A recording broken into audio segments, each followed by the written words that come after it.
जैसा कि हम सभी लोगों को पता है, हम यहाँ पे हैं फोर्टिगेट फायरवॉल की ट्रेनिंग के लिए। तो सबसे पहले हम डिस्कस करेंगे कंटेंट के बारे में, जो कि हम इस पूरी ट्रेनिंग के दौरान गो थ्रू करेंगे। तो ये हमारा कंटेंट है, जो आप डायरेक्टली आई मेडिटा की वेबसाइट पे जाके चेक कर सकते हो। सीधा आई मेडिटा की वेबसाइट पे जाओ, वहां पे ट्रेनिंग, लाइव ट्रेनिंग, फोर्टिनेट और फोर्टिगेट फायरवॉल पे क्लिक करोगे तो आपको इंफॉर्मेशन मिल जाएगी। दूसरा, जितने भी लोग यहाँ क्लास के अंदर बैठे हुए हैं ऑनलाइन वाले, अपने आप को म्यूट करके रखें। उससे फायदा ये होगा कि एक तो रिकॉर्डिंग हमारी क्लीन होगी, दूसरा आप घर पे हैं या ऑफिस में हैं तो आपकी पर्सनल अथवा बातें दूसरे को पता नहीं चलेगी। तो म्यूट रखना है। जब किसी को कुछ पूछना है तो खुद को अनम्यूट करे और फिर से खुद को प्रश्न पूछने के बाद फिर से खुद को म्यूट कर ले। तो क्लास भी डिस्टर्ब नहीं होगी और आपकी प्राइवेसी भी बनी रहेगी। तो चलिए, तो सबसे पहले इस पूरी ट्रेनिंग के अंदर हम क्या क्या करने वाले हैं वो आपके सामने है। सबसे पहले हमारा यहाँ पे रहेगा फायरवॉल इंट्रोडक्शन। यहाँ पे हम पढ़ेंगे कि फायरवॉल क्या है, फायरवॉल टेक्निक्स कितने प्रकार की होती है। जैसे कि आपका हो गया packet filtering, proxy server, स्टेटफुल firewall, transparent firewall वगैरह। ये क्या होता है, इसके बारे में हम पढ़ेंगे। फायरवॉल इंट्रोडक्शन के बाद हमारा रहेगा यहाँ पे फोर्टिगेट इंट्रोडक्शन। फिर हम जानेंगे यहाँ पे कि फोर्टिगेट हमें कौन कौन से फीचर्स प्रोवाइड करता है। फिर आपको सिखाया जाएगा कि आप अपनी लैब सेटअप किस प्रकार से कर सकते हो। लैब बनाने के लिए जितने भी रिसोर्सेज चाहिए वो आपको सब हम प्रोवाइड करेंगे। बस आपके पास अपना लैपटॉप और डेस्कटॉप होना चाहिए।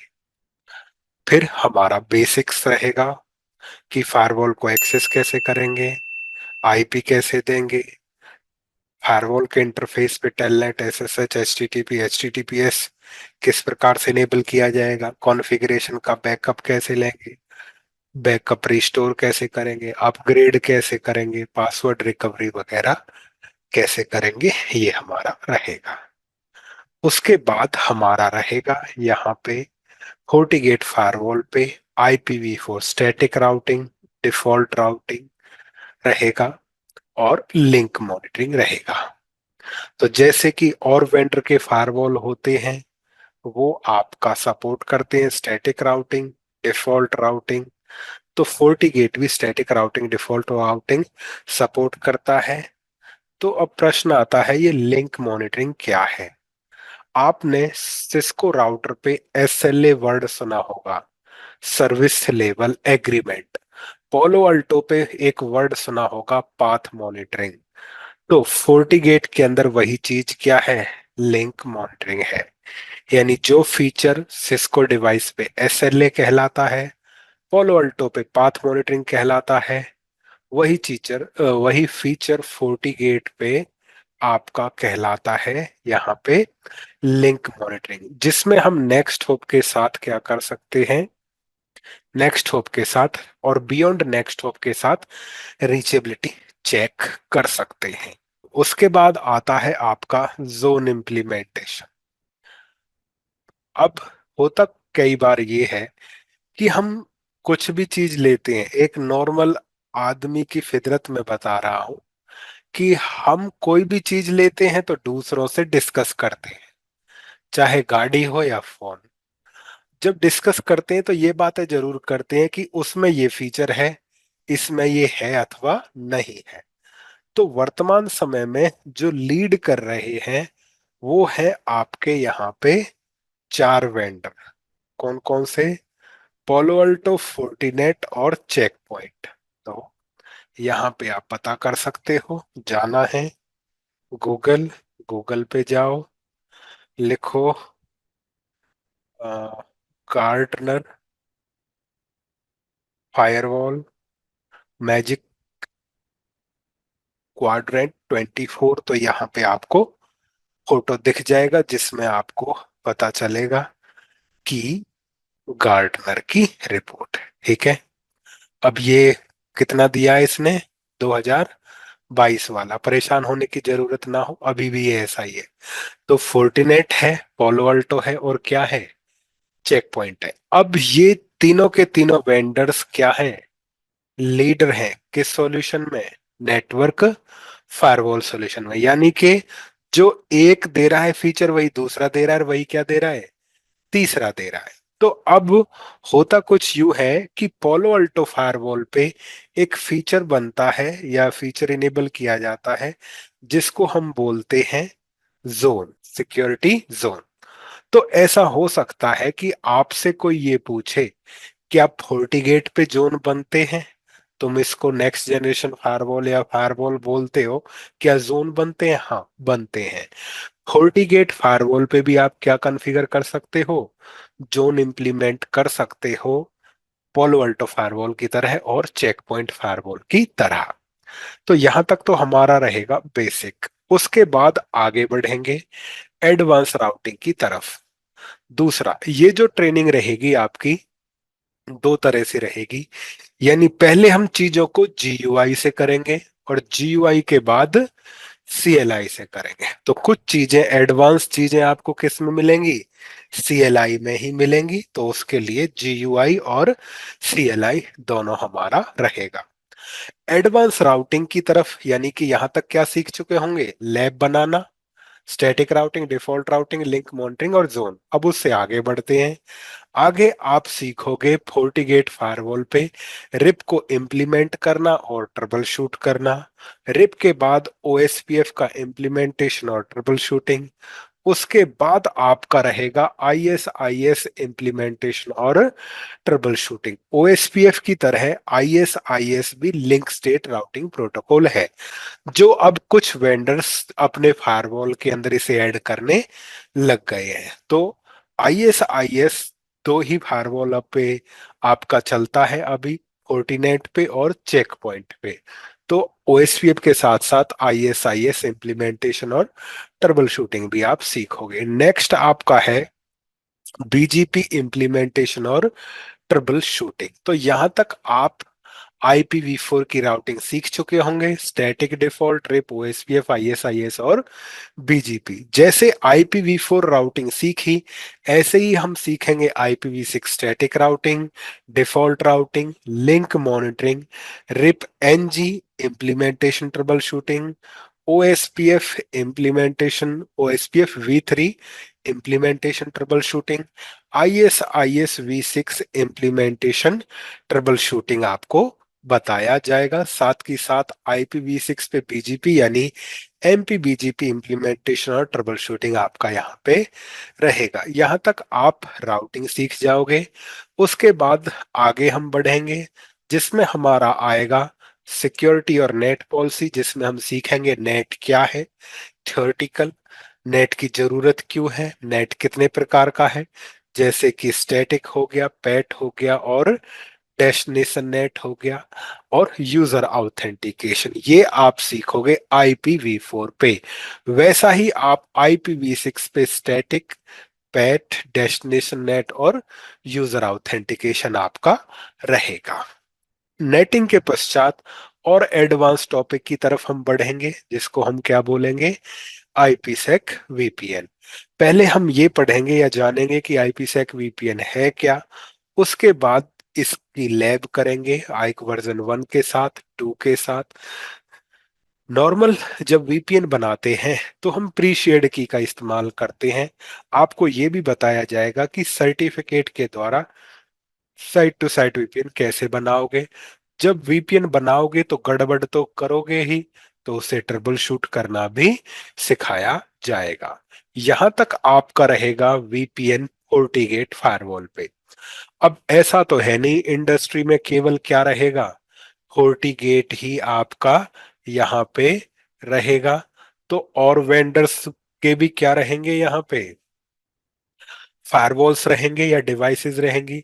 तो आपको सिखाया जाएगा कि फोर्टीगेट के साथ से सिस्को एएसए के साथ भी राउटर के साथ कैसे बनाएंगे वीपीएन, एएसए के साथ वीपीएन कैसे बनेगा, पोलो अल्टो फायरवॉल के साथ वीपीएन कैसे बनेगा, चेकपॉइंट के साथ कैसे बनेगा, जुनिपर के साथ कैसे बनेगा, और सिस्को एफटीडी के साथ कैसे बनेगा, और IPv6 के साथ साइट टू साइट वीपीएन हमारा कैसे रहेगा। यानी फोर्टीगेट के साथ साथ अनदर वेंडर के साथ भी आप करोगे। तो जो लीडर थे, लीडर में कौन था, चेक पॉइंट और पोलो अल्टो, तो वो भी ऐड कर रखा है। चेक पॉइंट के साथ भी और पोलो अल्टो के साथ भी आपको सिस्को राउटर ये से मिलेगा, उसके साथ भी जनिपर भी सिस्को का फायरवॉल एफटीडी होता है, उसके साथ भी आपको सिखाया जाएगा। इसके बाद हमारा रहेगा ट्रांसपेरेंट फायरवॉल इंट्रोडक्शन। फायरवॉल की टेक्निक्स होती हैं packet filtering, proxy server, स्टेटफुल firewall और ट्रांसपेरेंट फायरवॉल। तो फोर्टीगेट फायरवॉल को ट्रांसपेरेंट फायरवॉल कैसे बनाएंगे या क्या होता है वो रहेगा। IPv4 के अंदर ट्रांसपेरेंट फायरवॉल कैसे रहेगा, ट्रांसपेरेंट फायरवॉल के अंदर साइट टू साइट वीपीएन कैसे बनाया जाएगा, और IPv6 पे ट्रांसपेरेंट फायरवॉल आप किस प्रकार से डिप्लॉय करोगे, ये आपका रहेगा। उसी प्रकार एक और डिप्लॉयमेंट होता है, फायरवॉल को दो तरह से डिप्लॉय किया जाता है, L2 और L3। L2 के अंदर आपका आता है ट्रांसपेरेंट फायरवॉल अथवा वर्चुअल वायर। तो आपके फोर्टीगेट पे वर्चुअल वायर क्या है पहले हम ये पढ़ेंगे, और फिर उसका हमारा प्रैक्टिकल रहेगा। उसके बाद आता है HA हाई अवेलेबिलिटी, यानी कि दो, अब नॉर्मली हम एक फायरवॉल लगाते हैं, एक फायरवॉल डाउन हो सकता है। तो हमारे फायरवॉल डाउन हो जाए तो हमें एक्सेस नहीं रहेगा, ना इन से आउट ना आउट से इन। तो हम दो या चार फायरवॉल को एक ग्रुप में डालेंगे, उस ग्रुप को बोलेंगे HA। तो हमने HA के अंदर क्या करना है, मल्टीपल फोर्टीगेट फायरवॉल को ग्रुप करके उनसे हम सिंगल फायरवॉल का काम लेंगे। तो उससे फायदा क्या होगा, यदि हमने दो फायरवॉल्स को ग्रुप किया तो उसमें से पहले आपका एक फायरवॉल ट्रैफिक को लेके जाएगा, यदि वो फायरवॉल डाउन हो जाएगा तो फिर दूसरा जो बचा हुआ फायरवॉल है वो ट्रैफिक को लेके जाएगा, तो आपकी एक्सेस इंटरप्ट नहीं होगी। डन, ये हमारा रहेगा किसके अंदर, HA के अंदर। फोर्टीगेट दो प्रकार का HA सपोर्ट करता है, एक्टिव पैसिव और एक्टिव एक्टिव। IPv4 और V6 हम दोनों पे करेंगे। फिर एक फीचर होता है, फोर्टीगेट फायरवॉल में ही है ये, ना पोलो अल्टो पे है, ना चेक पॉइंट पे है, ना सिस्को एएसए पे, सर्वर लोड बैलेंसिंग। अब ये सर्वर लोड बैलेंसिंग क्या है, सर्वर लोड अभी ये इंट्रोडक्शन है, ये मत समझना कि यही थ्योरी कंप्लीट हो गई, ठीक है। सर्वर लोड बैलेंसिंग में आपका कुछ इस प्रकार से है कि मान के चलो हमारे पास एक, यानी इस तरह लो कि हमें क्या एक्सेस करते हैं, गूगल। तो गूगल का एक सर्वर थोड़ी होगा, बहुत सारे सर्वर लगा रखे होंगे। तो उसी प्रकार यदि हमें लगता है कि यूजर्स की रिक्वेस्ट बहुत ज्यादा मात्रा में आने वाली है, तो फोर्टीगेट के सर्वर लोड बैलेंसिंग के द्वारा हम ऐसा करेंगे कि यदि कोई रिक्वेस्ट किसी आईपी पे आ रही है तो उसको बैकएंड के मल्टीपल सर्वर्स को हम क्या कर देंगे, डिस्ट्रीब्यूट कर देंगे। डन हुआ, यानी कि डायग्राम यहाँ पे Fortinet server load balancing, server load balancing.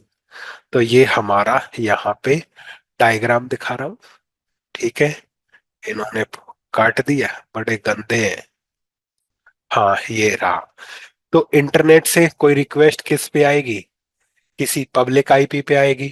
उस पब्लिक आईपी पे आने वाली रिक्वेस्ट को हम बैकएंड के सर्वर्स पे क्या कर देंगे, भेज देंगे।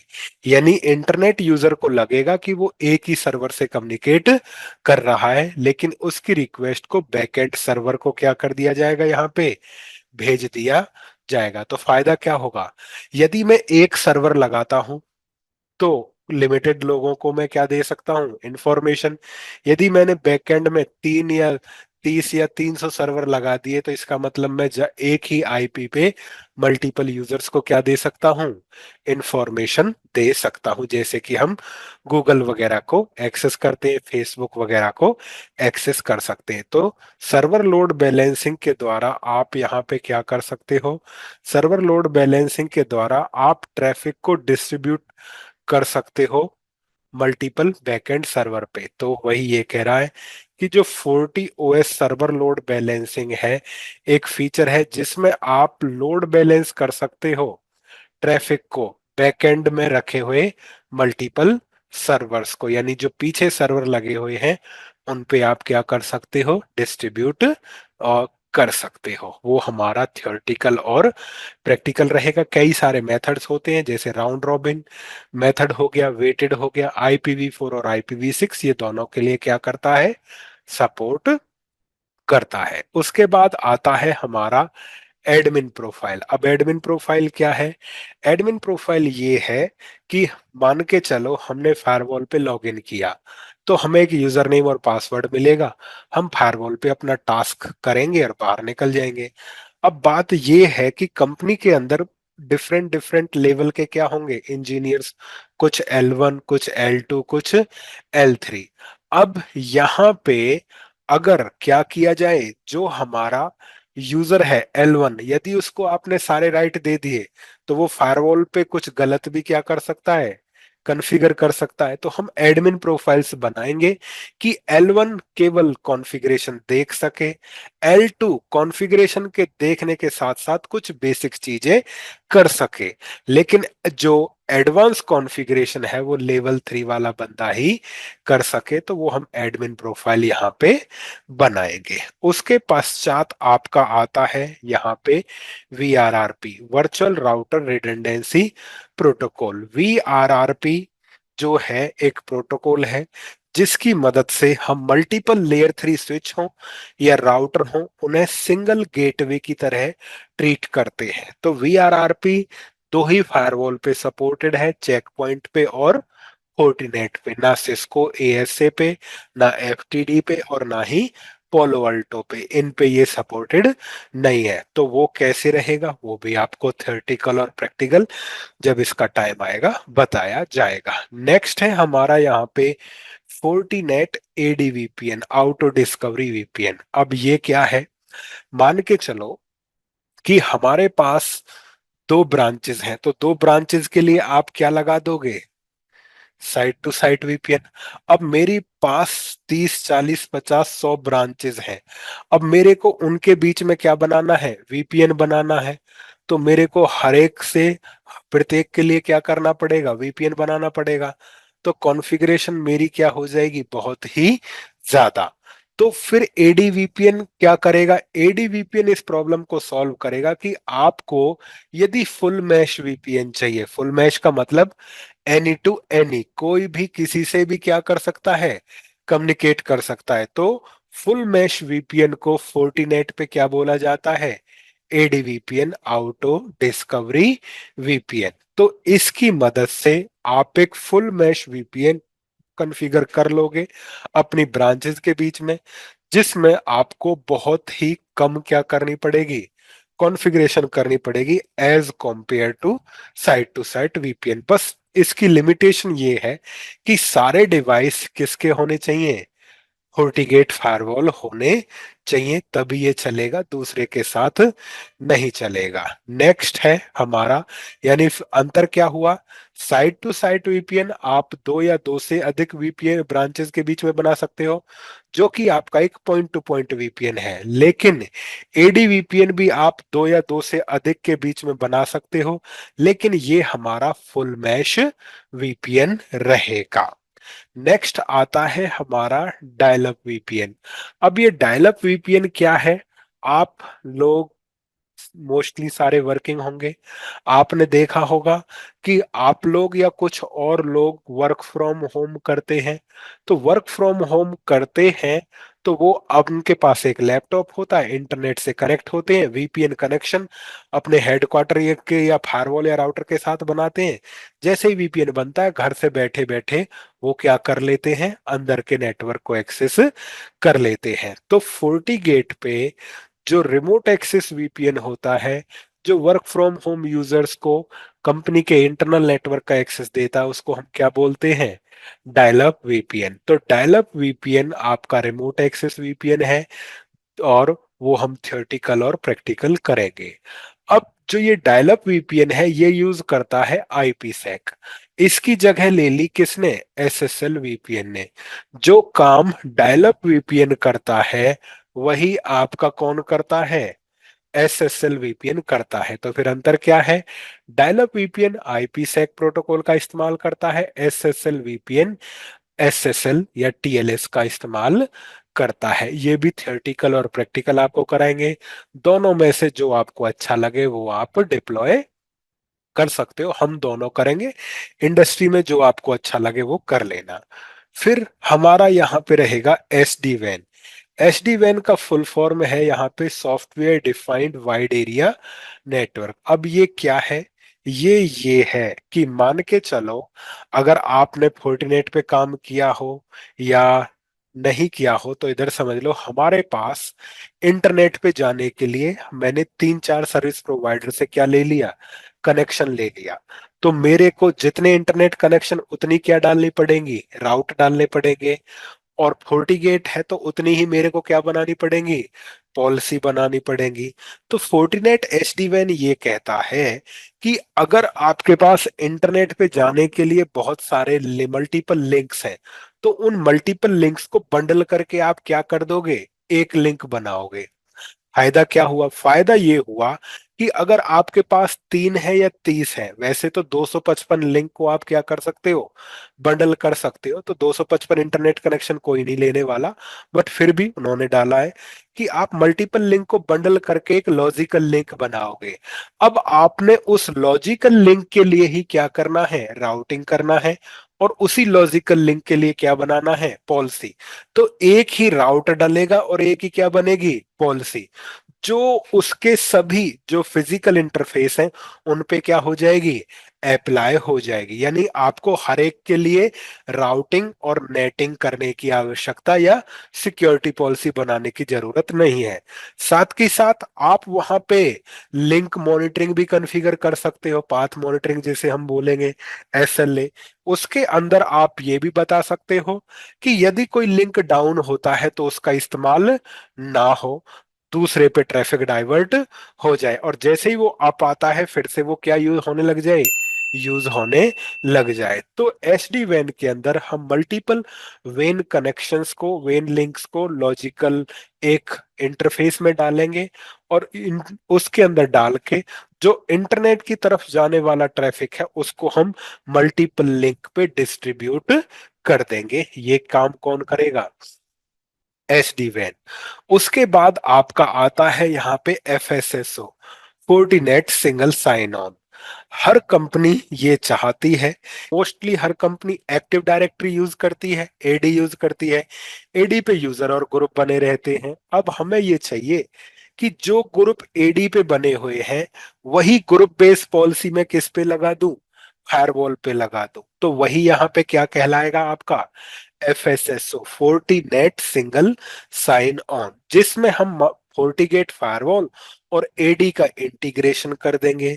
जिसमें होगा ये कि एडी पे जितने भी ग्रुप बने हुए हैं, एडी किसको बता देगा, फायरवॉल को बता देगा। फायरवॉल आपको ऑप्शन देगा कि किस किस ग्रुप को इंटरनेट का एक्सेस देना है। जिसको आप इंटरनेट का एक्सेस दोगे वही इंटरनेट एक्सेस करेगा, बाकी और इंटरनेट एक्सेस नहीं करेंगे। तो एडी इंटीग्रेशन को यहाँ पे क्या बोला है, FSSO, Fortinet single sign on. उसके बाद आता है यहाँ पे क्या आपका वीडोम। वीडोम क्या है, जैसे कि अगर आपको ये नहीं पता हो, आज के टाइम में क्या आया हुआ है, वर्चुअलाइजेशन।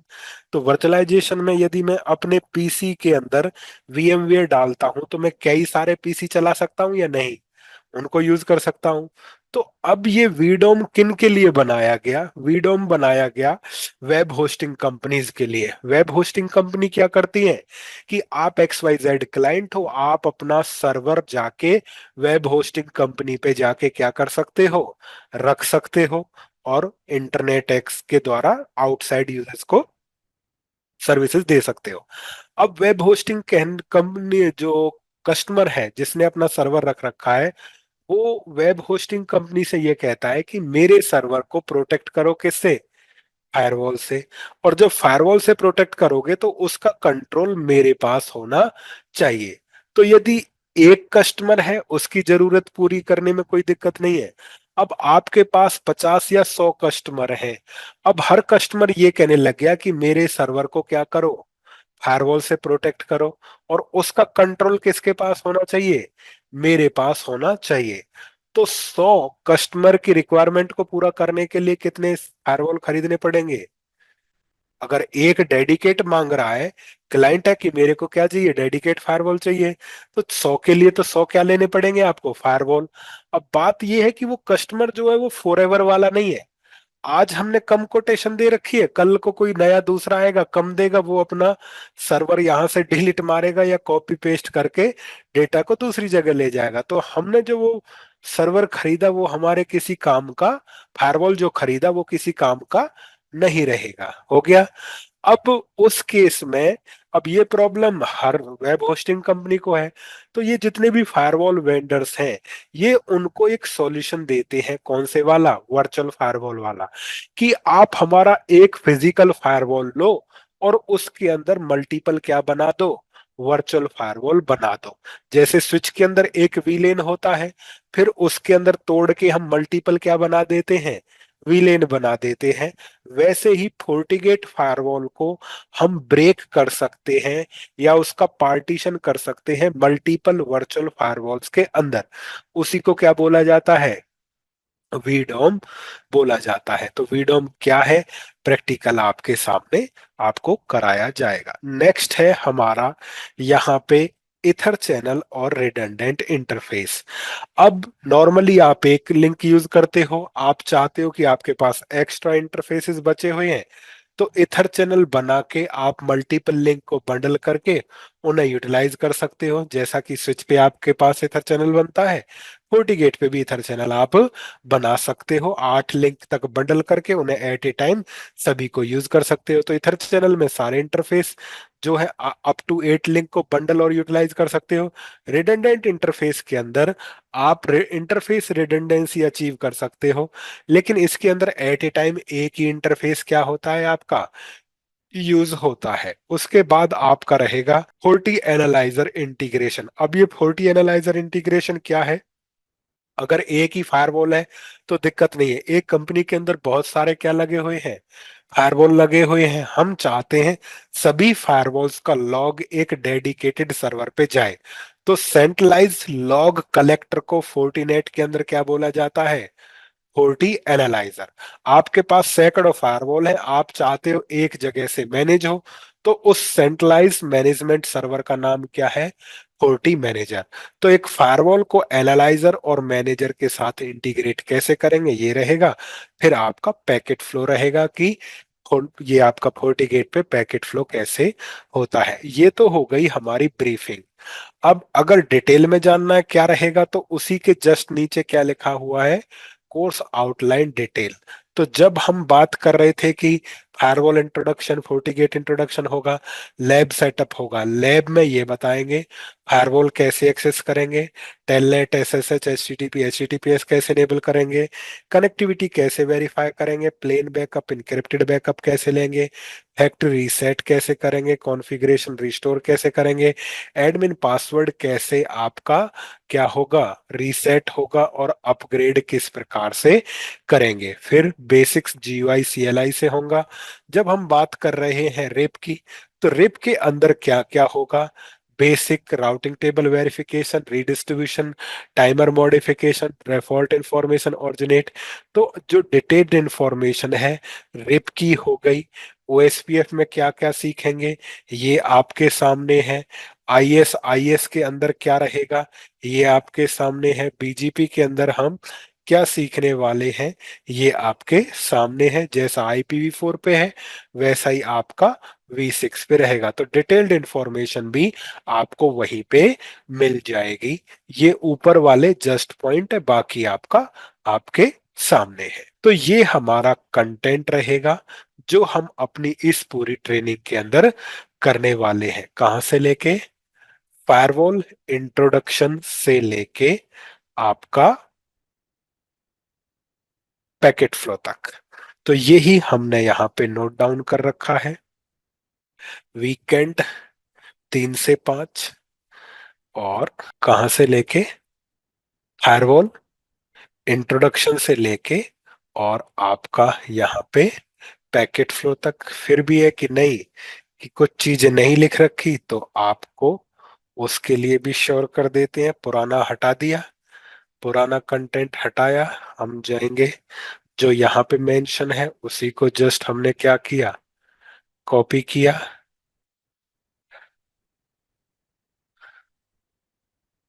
और कॉपी करके इसको हमने लेके जाना है नोटपैड में, और हो गया।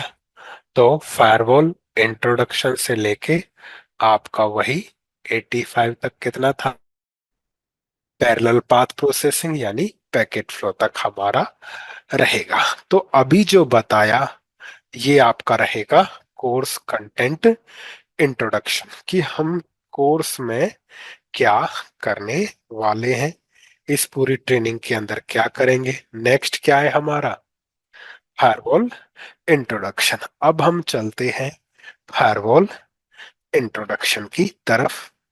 तो आईमेडिटा की तरफ से आपको एक लैब गाइड दी जाएगी जिसका इस्तेमाल करके आप क्या कर सकते हो, प्रैक्टिस कर सकते हो। लेकिन जो हमें थ्योरी करनी है उसके लिए आप, यानी कि जब हम ये ट्रेनिंग करेंगे तो अब मेरे को आपको क्या समझाना है, फायरवॉल क्या है।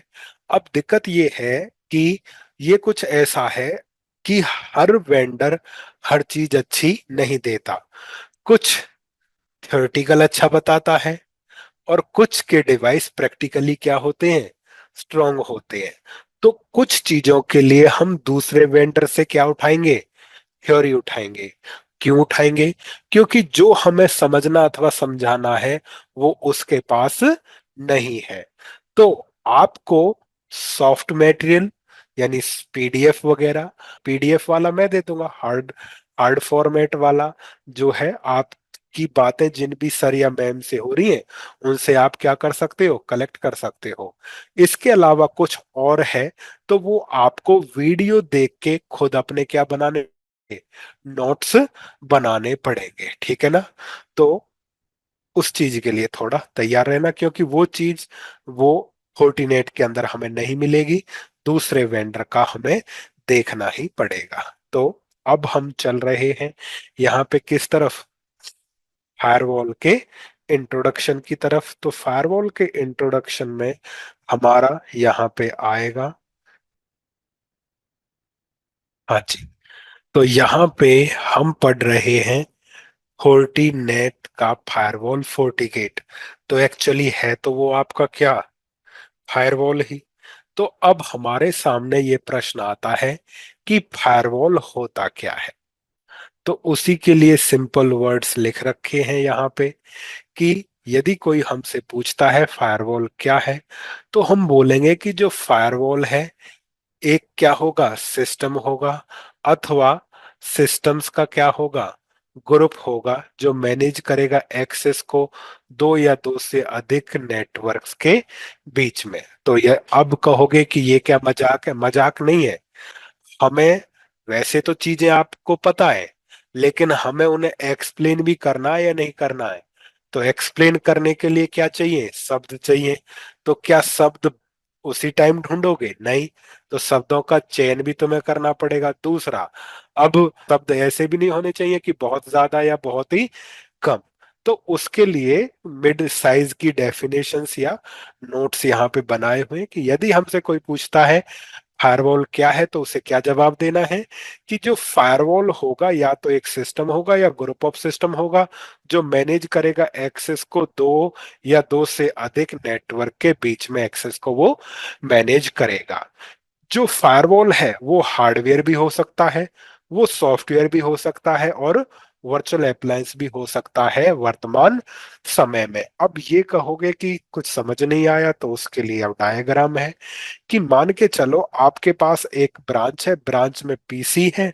पीसी वाया स्विच के कनेक्टेड किया किसके साथ हमने, जो पीसी स्विच से, स्विच से राउटर कनेक्टेड है, राउटर से दूसरी ब्रांच कनेक्टेड है, राउटर वन से क्या हो गया, राउटर टू, और फिर आपका क्या हो गया यहाँ पे, पीसी कनेक्ट हो गया। अब समझ में आए, उसके लिए हमने यहाँ पे आईपी एड्रेसिंग दे दी। तो कितना दिया पीसी का, 101 डॉट कितना हो गया, 100, राउटर वन का 192.168.101.1, दूसरे इंटरफेस जो दूसरी ब्रांच से कनेक्टेड है 1.1, 192.168.1.2, और 192.168.102.1, 192.168.102.100। ये हमारा डायग्राम हो गया। जब आप आईपी एड्रेसिंग और राउटिंग कर दोगे तो ऐसा होगा, पीसी वन किससे कम्युनिकेट कर जाएगा, पीसी टू से। ये मान के चलो कि ये हमारा हो गया पीसी वन, ये हो गया PC two. IP addressing routing के बाद पीसी वन टू से, और टू किससे कम्युनिकेट कर जाएगा, जो टू है वो कम्युनिकेट कर जाएगा पीसी वन के साथ। ऐसा होगा या नहीं होगा, बिल्कुल ऐसा ही होगा। लेकिन अब रिक्वायरमेंट बदल गई, हम चाहते हैं पीसी वन टू से कम्युनिकेट करे, टू वन से कम्युनिकेट ना करे। तो इस तरह की फंक्शनलिटी के लिए आपको राउटर हटाना पड़ेगा, और राउटर के स्थान पे क्या लगाना पड़ेगा, राउटर के स्थान पे आपको लगाना पड़ेगा फायरवॉल। लगा दिया। अब ये फायरवॉल डाउन भी हो सकता है, तो आप एच ए लगाओगे। एच ए में कितने लगाओगे आप, दो लगाओगे। आ गया समझ में। तो अब कितने फायरवॉल्स लगाए हैं हमने, दो।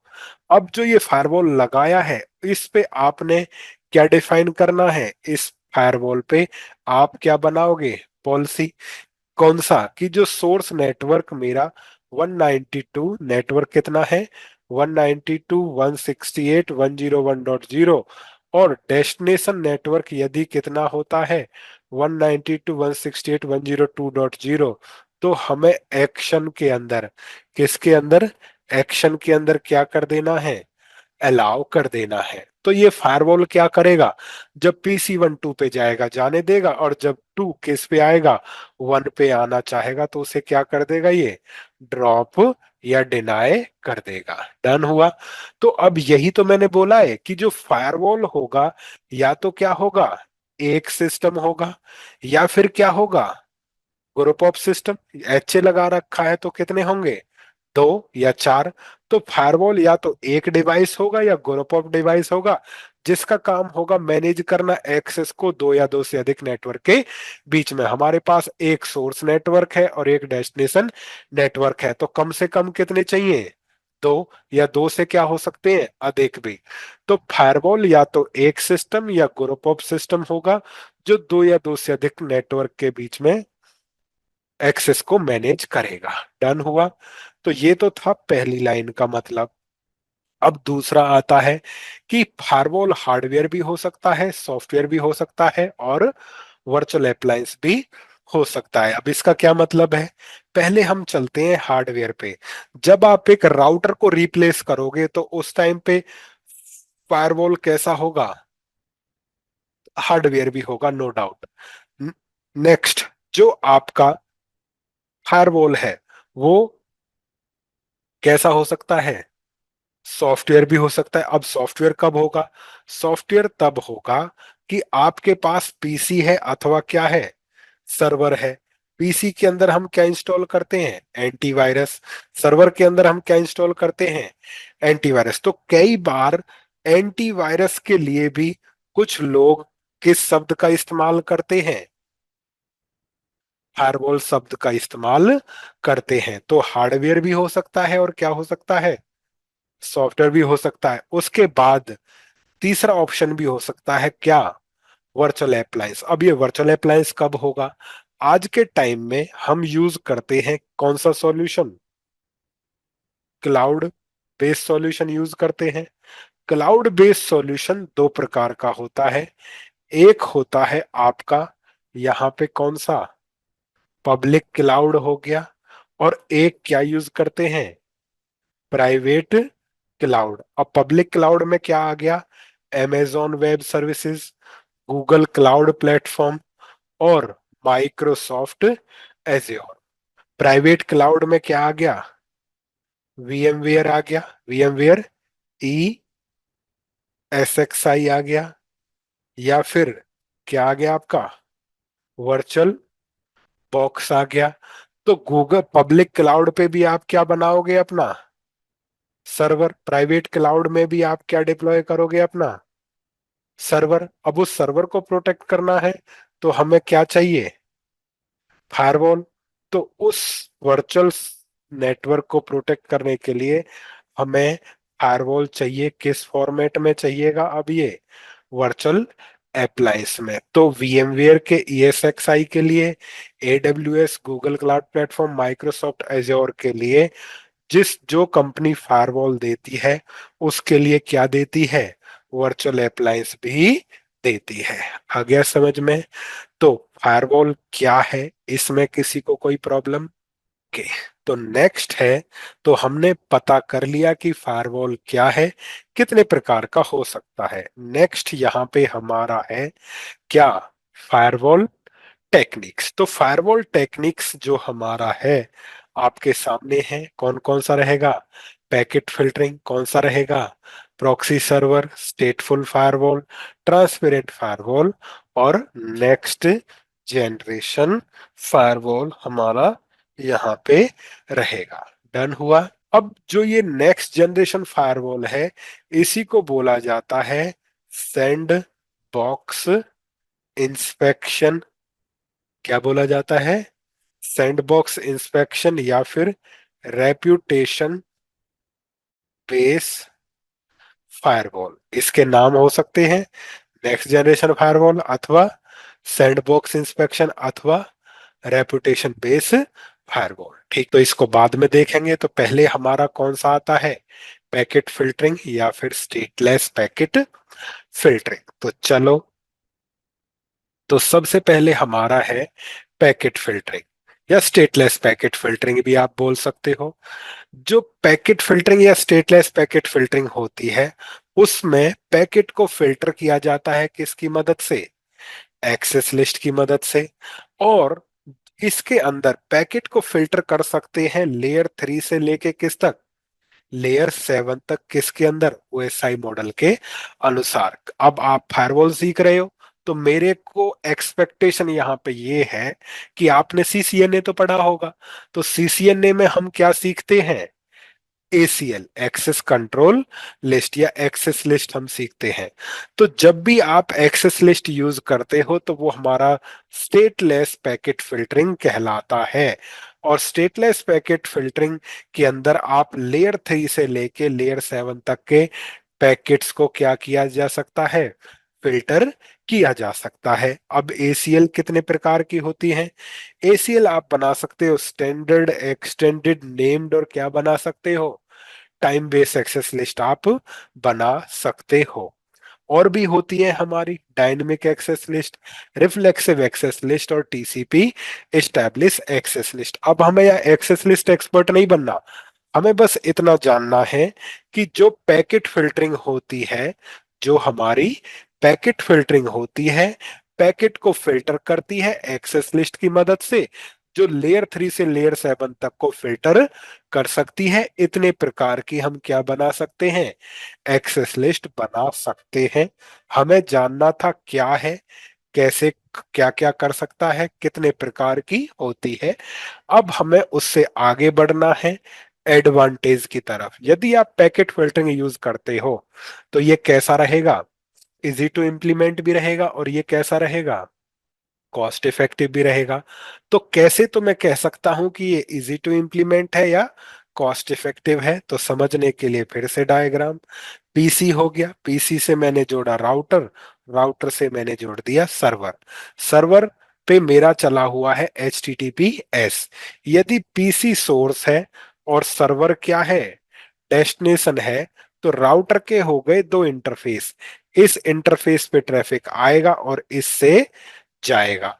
अब जो HTTPS है, मेरे को पता है टीसीपी का पोर्ट नंबर कितना यूज करता है, 443। कोई और सर्वर भी हो सकता है SMTP, जो टीसीपी का कितना पोर्ट नंबर यूज करता है।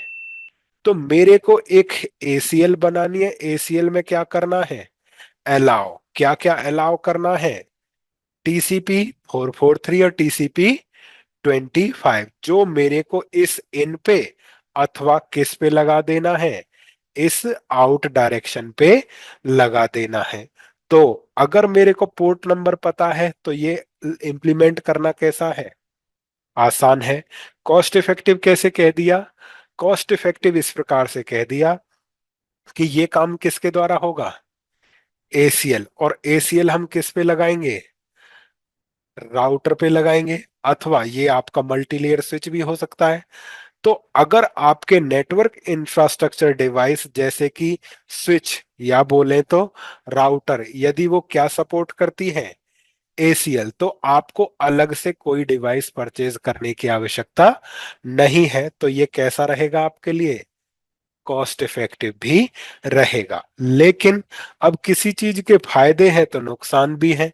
नुकसान क्या है, नॉट स्केलेबल। अब इस नॉट स्केलेबल से मतलब क्या है, इस नॉट स्केलेबल का मतलब ये है कि आपके पास मान के चलो कितने सोर्स हैं, 100, आपके पास डेस्टिनेशन कितनी है, 10, आपके पास सर्विसेज कितनी है, 10। अगर मेरे पास इतने सोर्स, इतने डेस्टिनेशन, इतनी सर्विसेज हैं, तो ACL की जो एंट्रीज है वो कितनी होगी। तो फॉर्मूला है, सोर्स को किससे मल्टीप्लाई करो, डेस्टिनेशन से, और मल्टीप्लाई किससे कर दो, तो 100 गुना 10, 1000 गुना 10, तो मेरे को कितनी एंट्री डालनी पड़ेंगी, 10,000। अब ये बताओ क्या 10,000 एंट्री डालना आसान काम है, नहीं। तो ये स्केलेबल नहीं है। नेक्स्ट ड्रॉबैक या डिसएडवांटेज है, कॉम्प्लेक्स एक्सेस लिस्ट क्रिएट और मेंटेन करना जटिल है। अब इसका क्या मतलब है, इसका मतलब ये है कि आपके पास एक पीसी है, पीसी से राउटर है, राउटर से क्या कनेक्टेड है, इंटरनेट है, और इंटरनेट पे हमारा एक सर्वर हो गया जिसको हम क्या बोलते हैं, DNS। अब राउटर पे हमने क्या लगाया, ACL, ACL में लगाया कि UDP 53 क्या हो जाए, अलाउ हो जाए। अब जो एक क्लाइंट है, क्लाइंट ने किसकी क्वेरी भेजी, DNS की क्वेरी भेजी, DNS की क्वेरी पे हेडर कितना लगेगा, UDP 53 यहां पे आया, इसके हिसाब से वो क्या हो गया, अलाउ हो गया। अब एक और सर्वर बैठा हुआ है इंटरनेट पे जिसको हम क्या बोलते हैं, टोरेंट। अब एक यूजर है जो किसका डेटा भेजेगा, टोरेंट, उस पे कितना हेडर लगाएगा, UDP 53, इसके हिसाब से ये भी क्या हो गया, अलाउ। तो जब हम ACL बनाते हैं तो उस पे पोर्ट अलाउ करते हैं, उस पोर्ट पे कुछ भी आएगा, DNS आता है वो भी जाएगा, टोरेंट आता है तो वो भी जाएगा। क्या चलना चाहिए, हमारा यहाँ पे केवल ये वाला ऑप्शन चलना चाहिए था, हमारा यहाँ पे ये वाला ऑप्शन नहीं चलना चाहिए था। लेकिन दिक्कत यही है कि जब आप एक्सेस लिस्ट बनाओगे तो आप ऐसी एक्सेस लिस्ट नहीं बना सकते कि 53 पे DNS तो चले, टोरेंट ना चले। इस प्रकार का काम आप नहीं करा सकते। आ गया समझ में, ये काम हम यहाँ पे नहीं कर सकते। तो ये ड्रॉबैक है किसका, एक्सेस लिस्ट का। आ गया समझ में। ओके, उसके बाद जब हमें पता चल गया ACL के फायदे और नुकसान, नेक्स्ट हमारे पास क्या है यहाँ पे?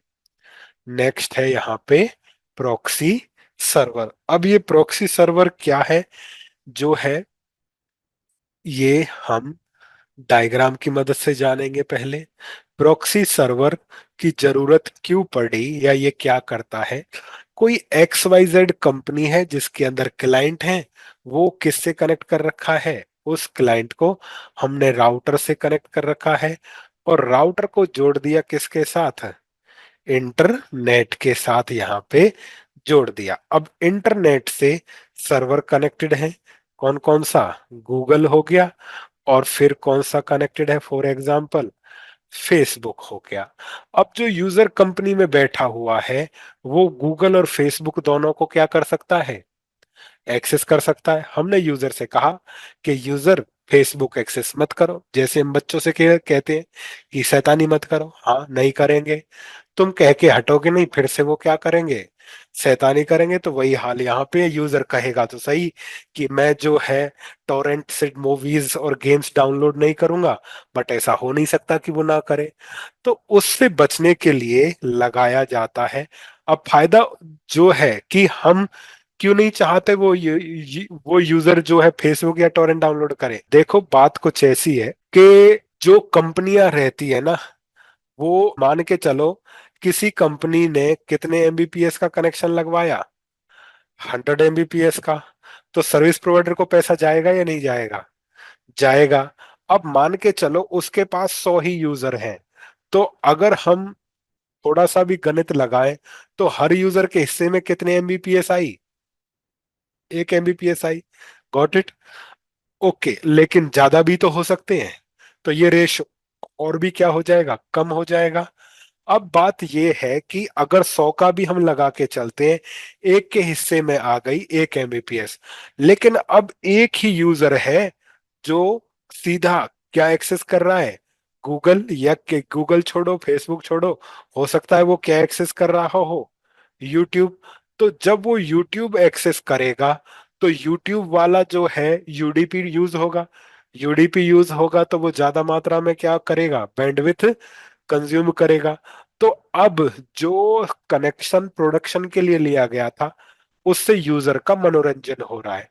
क्या यूजर के मनोरंजन के लिए लिंक लिया था? नहीं। तो कंपनी कभी नहीं चाहेंगे कि यूजर फालतू की वेबसाइट देखे। एक तो ये हो गया पैसा की बर्बादी। दूसरा, अब वो यूट्यूब तक नहीं रुकेगा, वो टोरेंट वेबसाइट पे जाएगा, मूवीज डाउनलोड करेगा, गेम डाउनलोड करेगा। अब वो डाउनलोड होके किस में आएगा?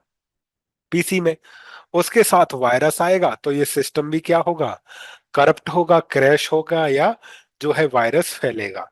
तो दो कारण हो गए, पैसे की बर्बादी और दूसरा बाहर से अटैक आने का खतरा है। तो हर कंपनियां ये कहती है कि जो है इस तरह की जो है वेबसाइट को एक्सेस ना करो। यूजर मानता नहीं है, तो उसको रोकने के लिए क्या लगाया जाता है?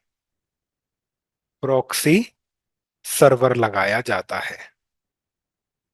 जब प्रॉक्सी सर्वर लगाया जाएगा, तो कहीं लेन के अंदर स्विच से ही, यानी कि ये आपका स्विच होगा, तो उसी स्विच से, यानी कि जो आपका ये पीसी है, पीसी किसके साथ कनेक्टेड है? पीसी स्विच के साथ कनेक्टेड है, और उसी स्विच से आपका लगा दिया जाएगा एक सर्वर, जिसको हम क्या बोलेंगे? Proxy server. जो ये प्रॉक्सी सर्वर है, उसी पे क्या डिफाइन की जाएगी? पॉलिसी। पॉलिसी कैसे? ज्यादा जगह नहीं है, तो मैं इसको यहाँ पे इस तरह कह दूंगा कि यदि कोई किसके पास जाता है? गूगल के पास, तो क्या कर दो उसको?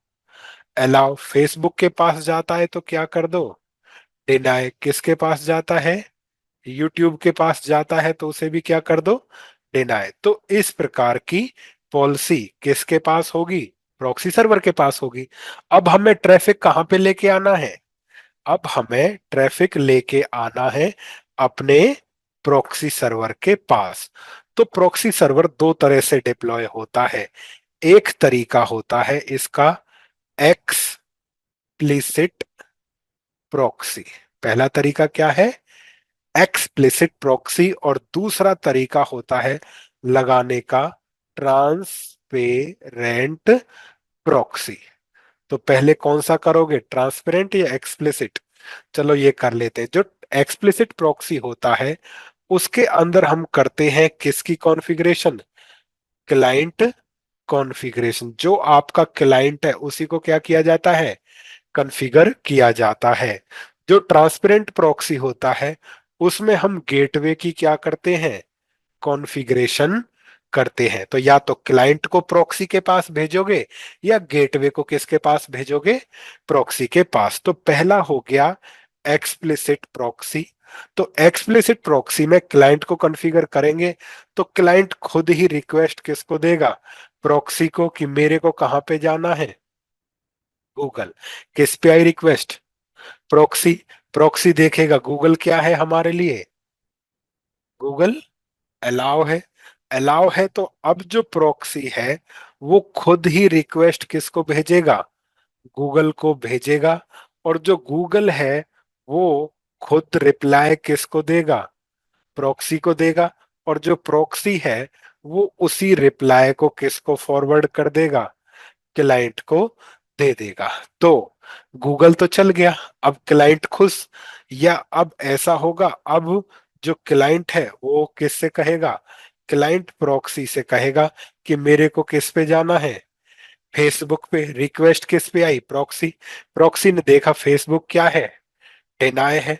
तो अब खुद जो प्रॉक्सी है वो क्लाइंट से कहेगा कि फेसबुक क्या है बच्चा, डिनाय, तुम फेसबुक एक्सेस नहीं कर सकते। तो जिस वेबसाइट का एक्सेस दोगे वही एक्सेस रहेगा, बाकी का नहीं रहेगा। आ गया समझ में? अब बात आती है यहां पे कि एक्सप्लिसिट प्रॉक्सी में क्लाइंट को कॉन्फ़िगर किया जाता है, वो खुद ही किसको भेजता है रिक्वेस्ट, प्रॉक्सी को देता है। लेकिन अब कौन सा है नेक्स्ट हमारा, ट्रांसपेरेंट प्रॉक्सी। ट्रांसपेरेंट प्रॉक्सी में क्लाइंट को आइडिया नहीं रहता। क्लाइंट नॉर्मल जो बिहेवियर होता है, क्लाइंट कहेगा मेरे को किस पे जाना है, मेरे को गूगल पे जाना है। तो रिक्वेस्ट किस पे आएगी, रिक्वेस्ट आपके राउटर पे आएगी।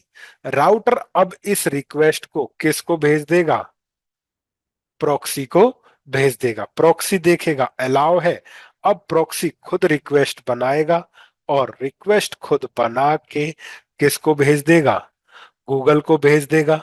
गूगल उसको जवाब देगा और अब जो जवाब आया है वो आपके प्रॉक्सी सर्वर से किस पे जाएगा, क्लाइंट पे जाएगा। तो फ्लो का अंतर है।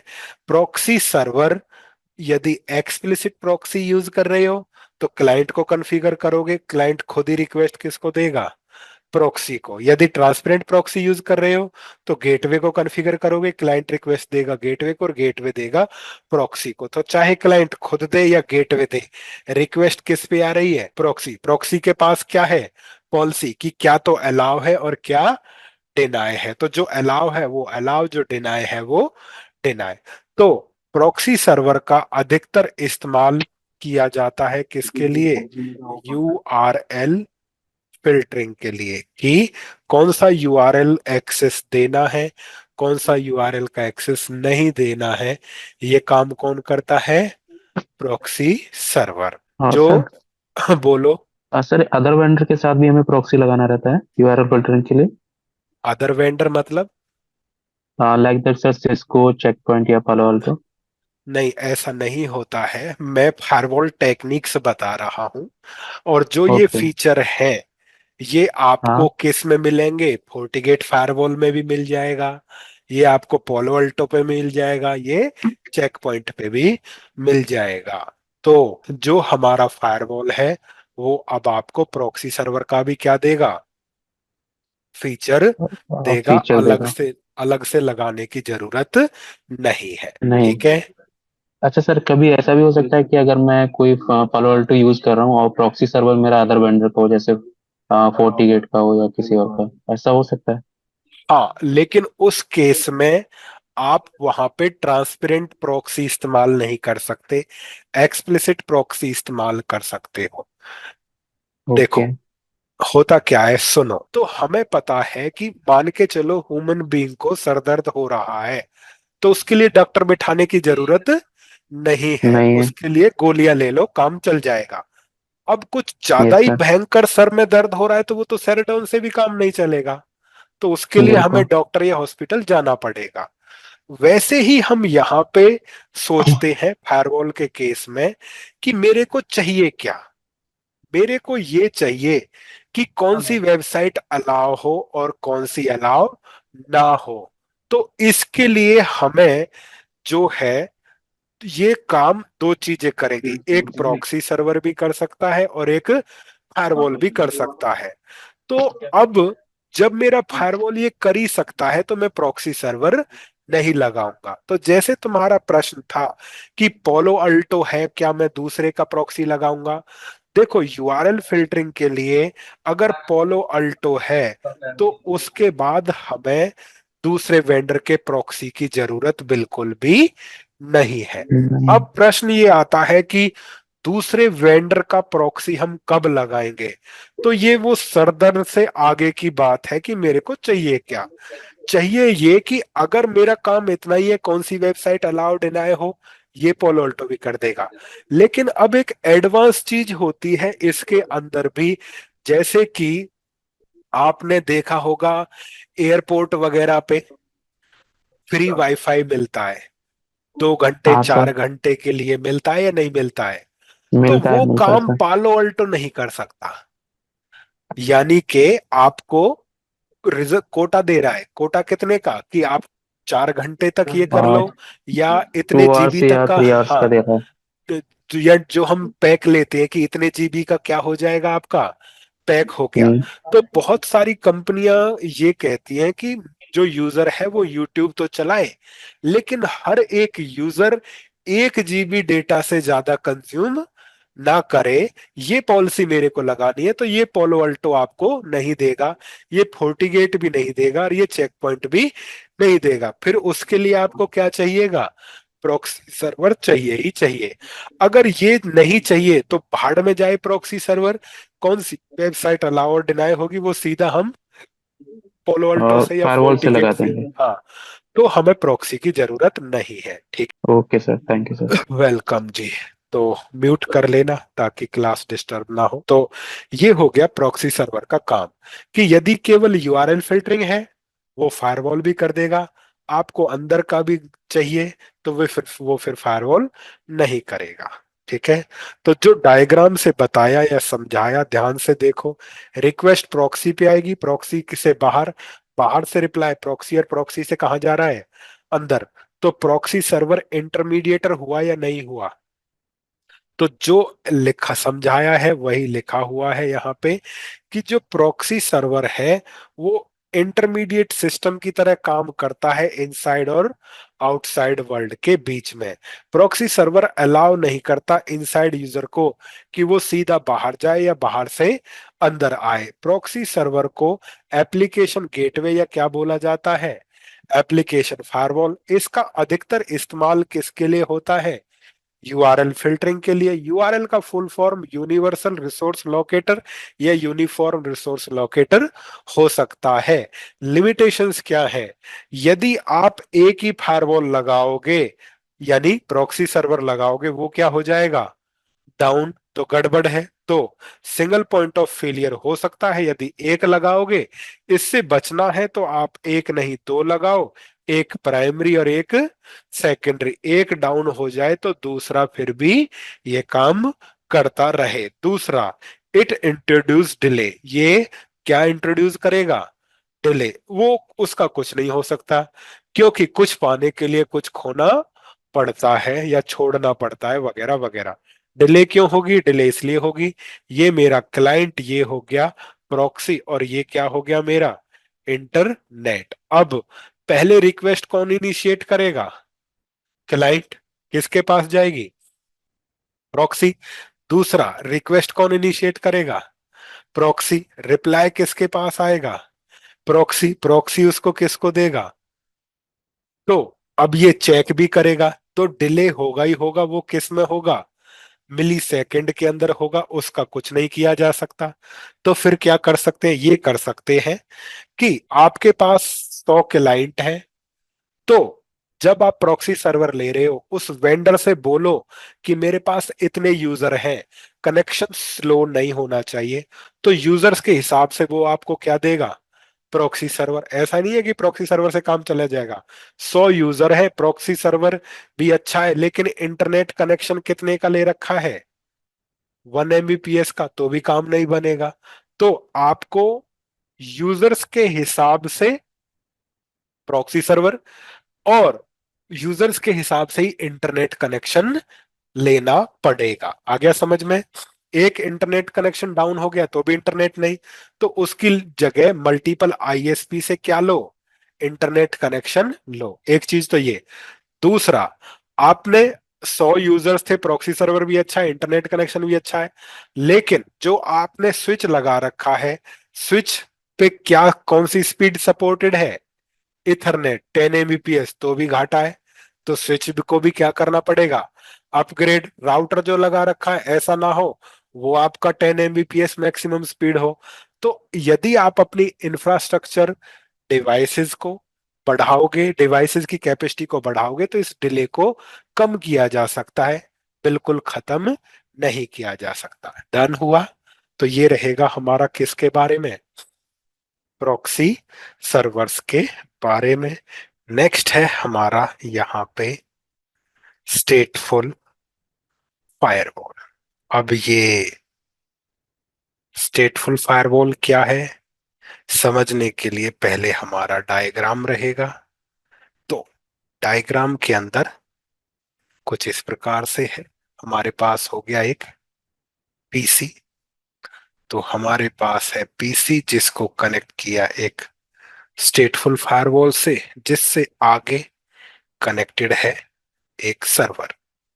इजी अंडरस्टैंडिंग के लिए आईपी एड्रेसिंग दे दो, 192.168.101.100, 192.168.101.1, 192.168.102.1, 192.168.102.100। और हम डिस्कस कर रहे हैं स्टेटफुल फायरवॉल के बारे में, जो कि हमारा नेक्स्ट टॉपिक है यहाँ पे। तो सबसे पहले जो पीसी है वो सर्वर से कम्युनिकेट करना चाहता है, तो यहाँ पे एक डायनेमिक पोर्ट का इस्तेमाल होगा और एक वेल नोन पोर्ट को हिट किया जाएगा, जैसे कि हमारा हो गया 443। पहला स्टेप, आपका एक पैकेट बनेगा जिसके अंदर सोर्स आईपी होगा 192.168.101.100। डेस्टिनेशन आईपी हमारा हो जाएगा 192.168.102.100। सोर्स पोर्ट 1025, डेस्टिनेशन पोर्ट 443 हमारा हो गया। और क्योंकि टीसीपी का पहला है, तो हमारा यहाँ पे टीसीपी में क्या जाएगा, सिन फ्लैग जाएगा। तो इस प्रकार से आपका SYN सिन फ्लैग के साथ ये किट बना यहाँ पे तैयार करेगा एक डेटाबेस। जैसे कि सोर्स आईपी हमारा रहेगा कि कौन है, सोर्स आईपी 101.100 किसके पास गया, 192.168.102.100 के पास। कौन सा पोर्ट लेके आया, 1025। किसके पास गया, किस पोर्ट के पास गया, 443 के। पहला फ्लैग क्या आया है टीसीपी का, सिन। इस प्रकार का क्या बनेगा, एक बनाया जाएगा, एक डेटाबेस बनाया जाएगा। और इस प्रकार का डेटाबेस बना के पैकेट को जो है भेज दिया जाएगा किसके पास, सर्वर के पास। अब सर्वर क्या तैयार करेगा, रिप्लाई। तो सर्वर भेजेगा यहाँ पे रिप्लाई पैकेट, और रिप्लाई पैकेट के अंदर अब रिवर्स हो जाएगा source IP 102.100, destination IP 192.168.0, 1.100 source port उल्टा रिवर्स 443, डेस्टिनेशन पोर्ट 1025।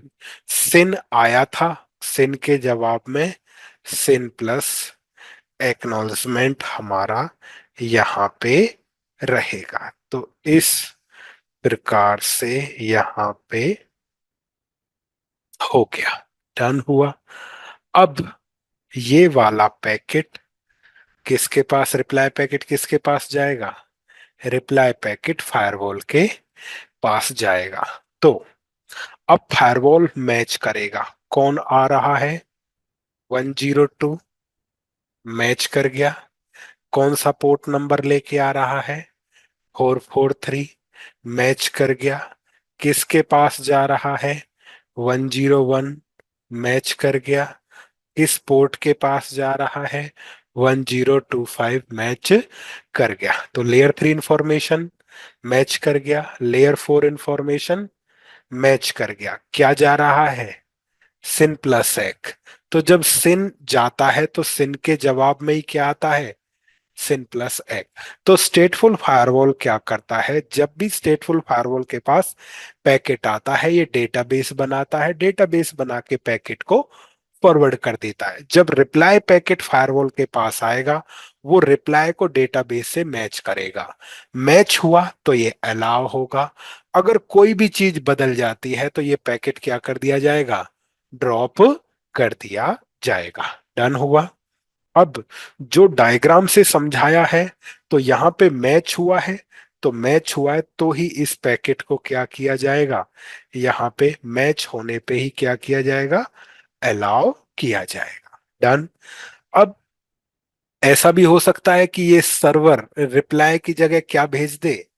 रिप्लाई की जगह जो सर्वर है वो खुद ही भेज दे यहां पे एक रिक्वेस्ट। अगर रिक्वेस्ट भेजेगा तो क्या होगा? तो ये चीजें बदल जाएंगी कि रिक्वेस्ट भेज रहा है तो क्या होगा? सिन होगा। अब खुद इनिशिएटर है तो डायनेमिक पोर्ट यूज करेगा। पीसी को आरडीपी करना चाहता है तो पोर्ट नंबर कितना हो गया? 3389। अब कौन आया? 102। लेयर 3 तो मैच हो गया। कितना लेके आ रहा है? 1025। मैच नहीं हुआ। उधर से किसके पास जा रहा है? 101 मैच हो गया। किसके पास जा रहा है? 3389 मैच नहीं हुआ। सिन के जवाब में क्या नहीं आ सकता? सिन नहीं आ सकता। तो अगर रिप्लाई के अलावा कोई दूसरा पैकेट आएगा तो जो हमारे डेटाबेस से मैच नहीं करेगा, जो मैच नहीं कर रहा है, तो मैच नहीं हो रहा है, तो इसको क्या कर दिया जाएगा? अब इस पैकेट को ड्रॉप कर दिया जाएगा। डन हुआ। तो स्टेटफुल फायरवॉल का यही काम है। पैकेट आएगा, डेटाबेस बनाओ, बाहर भेजो। रिप्लाई आएगा, डेटाबेस से मैच करो, मैच हो तो अलाउ, अदरवाइज क्या कर दो? डिनाई या ड्रॉप कर दो। तो यहाँ पे हमारा हुआ तो स्टेटफुल फायरवॉल मेंटेन करता है कनेक्शन की स्टेट को जब भी पैकेट ट्रेवल करता है फायरवॉल के जरिए या फायरवॉल से। स्टेटफुल फायरवॉल मेंटेन करता है कनेक्शन की स्टेट को किसके अंदर? स्टेट टेबल के अंदर। ऐड करने के पश्चात इंफॉर्मेशन को स्टेट टेबल में स्टेटफुल फायरवॉल फॉरवर्ड करता है पैकेट को वास्तविक डेस्टिनेशन को।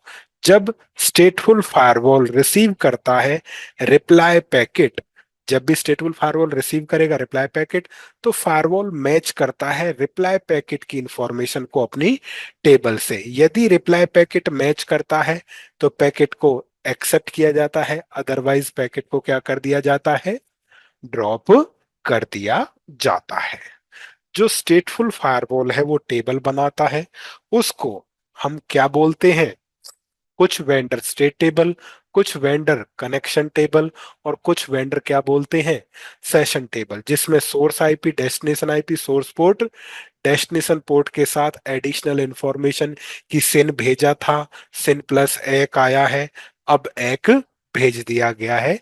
ये सारी चीजें उस टेबल के अंदर हो सकती है। क्लियर हुआ? तो ये हो गया हमारा स्टेटफुल फायरवॉल। नेक्स्ट क्या है हमारा यहाँ पे? Transparent firewall. अब ये ट्रांसपेरेंट फायरवॉल क्या है, पहले डायग्राम से समझो। तो हमारे पास एक कंपनी है, कंपनी के अंदर ये हमारे हो गए रिसोर्सेस, जो हमने किस से जोड़ रखे हैं? एक स्विच नेटवर्क के साथ जोड़ रखे हैं। स्विच नेटवर्क जो है उसको हमने जोड़ रखा है एक राउटर से। अब जो राउटर है वो दूसरी ब्रांच से जुड़ा हो सकता है लीज लाइन के द्वारा, वो जुड़ा हो सकता है इंटरनेट कनेक्शन के द्वारा, और हो सकता है वो MPLS VPN के द्वारा क्या हो, एक दूसरे से क्या हो, यहाँ पे जुड़ा हुआ हो। आ गया? डन हुआ? अब जब ये हमारा यहाँ पे हो गया है, तो अब क्या करना है? ये जो राउटर आपने लगाया है इस पे आप क्या करोगे? इस राउटर पे सबसे पहले तो हमें कॉन्फ़िगर करना पड़ेगा। क्या कॉन्फ़िगर करना पड़ेगा? आईपी एड्रेसिंग क्या कॉन्फ़िगर करना पड़ेगा? राउटिंग क्या कॉन्फ़िगर करेंगे? नेटिंग क्या कॉन्फ़िगर करेंगे? MPLS VPN वगैरह। तो इतनी सारी चीजें हम, और आईपी सेक VPN वगैरह भी आप यहाँ पे कॉन्फ़िगर करोगे। इतनी सारी चीजें करने के पश्चात आप दो या दो से अधिक ब्रांच के बीच में रीचेबिलिटी लेके आओगे। ऐसा ही होगा। अब मेरे को जरूरत पड़ी कि मेरे को इन रिसोर्सेज को क्या करना है? इन रिसोर्सेज को प्रोटेक्ट करना है। तो प्रोटेक्ट करना है तो राउटर को हटा के मैं क्या लगाऊंगा? फायरवॉल। जैसे ही मैंने फायरवॉल लगाया, फिर से IP addressing, routing, netting, MPLS, IPsec, VPN, और फिर हम फायरवॉल की क्या लगाएंगे? क्या लगाएंगे? पॉलिसीज लगाएंगे। तो इतना सारा काम करना पड़ेगा। अब जरूरत ये है, जब आईपी एड्रेसिंग हो रखी है तो दोबारा क्यों करें? राउटिंग क्यों करें? नेटिंग क्यों करें? MPLS क्यों करें? और VPN क्यों करें? क्यों ना केवल क्या लगाएं? क्या ऐसा संभव है कि केवल और केवल हमें क्या लगाना है? केवल और केवल यहाँ पे हमें क्या लगाना है? फायरवॉल की पॉलिसीज। तो बिल्कुल हो सकता है। तो उसके लिए राउटर को हटाने की जरूरत नहीं है, हमें इस्तेमाल करना है ट्रांसपेरेंट फायरवॉल। जो ट्रांसपेरेंट फायरवॉल है वो लगाया जाता है लेन के बीच में, और किसके बीच में? गेटवे के बीच में। तो लेन और गेटवे के बीच में क्या लगेगा आपका? ट्रांसपेरेंट फायरवॉल लगा दिया। तो जब ट्रांसपेरेंट फायरवॉल आपका लग गया, इस पे आपने क्या लगानी है? पॉलिसीज। तो जैसा पॉलिसीज लगाओगे वैसा ही ट्रैफिक इन टू आउट और आउट टू इन जाएगा। तो ना तो आईपी एड्रेसिंग चेंज किया, ना राउटिंग, ना नेटिंग, ना एमपीएलएस, ना VPN, किसी के अंदर भी कुछ भी चेंज नहीं किया। हमने क्या डिप्लॉय कर दिया? फायरवॉल पॉलिसी, बिना कोई चेंज किए। तो जब किसी कंपनी में केवल फायरवॉल पॉलिसीज ही लगानी हो, नेटवर्क को चेंज करने को प्राथमिकता ना दी जाए, तब हम किसका इस्तेमाल करेंगे? ट्रांसपेरेंट फायरवॉल का इस्तेमाल करेंगे। आ गया समझ में? जो डायग्राम से समझाया है वही लिखा हुआ है। क्या है कि जब हम बात कर रहे हैं ट्रांसपेरेंट फायरवॉल की, तो ये काम करता है किस पे? लेयर 2 पे। ये फॉरवर्ड करता है फ्रेम को किस पे? डेस्टिनेशन मैक के आधार पे। लेकिन अभी भी इसके पास क्षमता है कि ये फिल्टर है ट्रैफिक को लेयर 2 से लेके कितने तक? लेयर 7 तक। दूसरे वेंडर्स में ये फंक्शनलिटी अवेलेबल है, या तो सेम नेम के साथ या फिर डिफरेंट नेम के साथ। और वो डिफरेंट नेम क्या है? Virtual wire. यानी पोलो अल्टो में ट्रांसपेरेंट फायरवॉल वाला फीचर वर्चुअल वायर के नाम से अवेलेबल है। फायदा क्या, एडवांटेजेस क्या है? आप डिप्लॉय कर सकते हो ट्रांसपेरेंट फायरवॉल को अपने नेटवर्क में। यदि आप चाहते हो इम्प्लीमेंट करना फायरवॉल अपने नेटवर्क में बिना रीएड्रेसिंग किए, और बिना रीडिजाइन किए सराउंडिंग डिवाइस या फिर नेटवर्क को, बिना नेटवर्क को दोबारा से रीडिजाइन किए या सराउंडिंग डिवाइस को बिना रीएड्रेस किए हुए भी आप अपने फायरवॉल नेटवर्क के अंदर फायरवॉल लगा सकते हो। ये सुविधा हमें कौन देगा? ये सुविधा हमें देगा ट्रांसपेरेंट फायरवॉल। डन हुआ। तो हमने कौन कौन सी टेक्निक पढ़ी यहाँ पे अभी तक? हमने यहाँ पे टेक्निक्स पढ़ी, packet filtering, proxy server, स्टेटफुल firewall, transparent firewall. बचा कौन सा हुआ है? Next generation firewall. तो नेक्स्ट जनरेशन फायरवॉल क्या है, ये हम डायग्राम की मदद से समझेंगे। ओके। तो हमारे पास है, हम समझ रहे हैं नेक्स्ट जनरेशन फायरवॉल। तो ये हमारा हो गया यहाँ पे एक पीसी। पीसी को हमने जोड़ा वाया स्विच के एक फायरवॉल के साथ। फायरवॉल को हमने जोड़ दिया किसके साथ? इंटरनेट के साथ। और इंटरनेट से जुड़ा हुआ है एक पब्लिक सर्वर। अब जो ये फायरवॉल है, कोई भी हो सकता है, चेक पॉइंट, फोर्टिनेट और पोलो अल्टो या सिस्को का एफटीडीबी। तो नॉर्मली हम फायरवॉल पे बनाते हैं क्या? रूल। जैसे कि रूल नंबर 1 आप समझ सकते हो अंडरस्टैंडिंग के लिए, या रूल नंबर 1 भी ना कहो तो हम कॉन्फ़िगरेशन जरूर इस चीज की करेंगे कि यदि आपको पता है नॉन अटैक्स, तो नॉन अटैक्स यदि है तो उन्हें हम क्या कर देंगे? डिनाय। नॉन अटैक किसकी मदद से पता चलेंगे हमें? सिग्नेचर्स की मदद से। तो हमारे पास सिग्नेचर्स होंगे जैसे कि किस किस के? एंटीवायरस के, एंटी स्पाईवेयर के फॉर एग्जांपल, या फिर आपका हो गया यहाँ पे यूआरएल फिल्टरिंग वाले हो गए। डन हुआ। और या बोले तो हमारे पास क्या हो गए? आईपीएस सिग्नेचर्स वगैरह हो गए। ठीक है, तो ये हमारे पास सिग्नेचर्स हो गए। अब जो ये पीसी है, इस पे बैठा हुआ है एक यूजर, उसे कुछ नहीं पता, उसने इंटरनेट एक्सेस किया और किसी पब्लिक सर्वर को क्या भेज दी? रिक्वेस्ट भेज दी।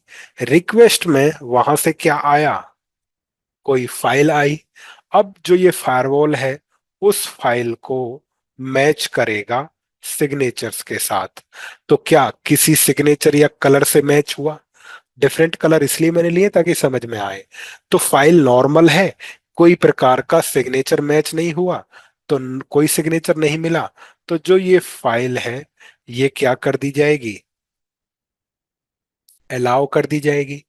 तो जब कोई अटैक ही नहीं है तो फायरवॉल उसको कुछ नहीं कहेगा, जाने देगा।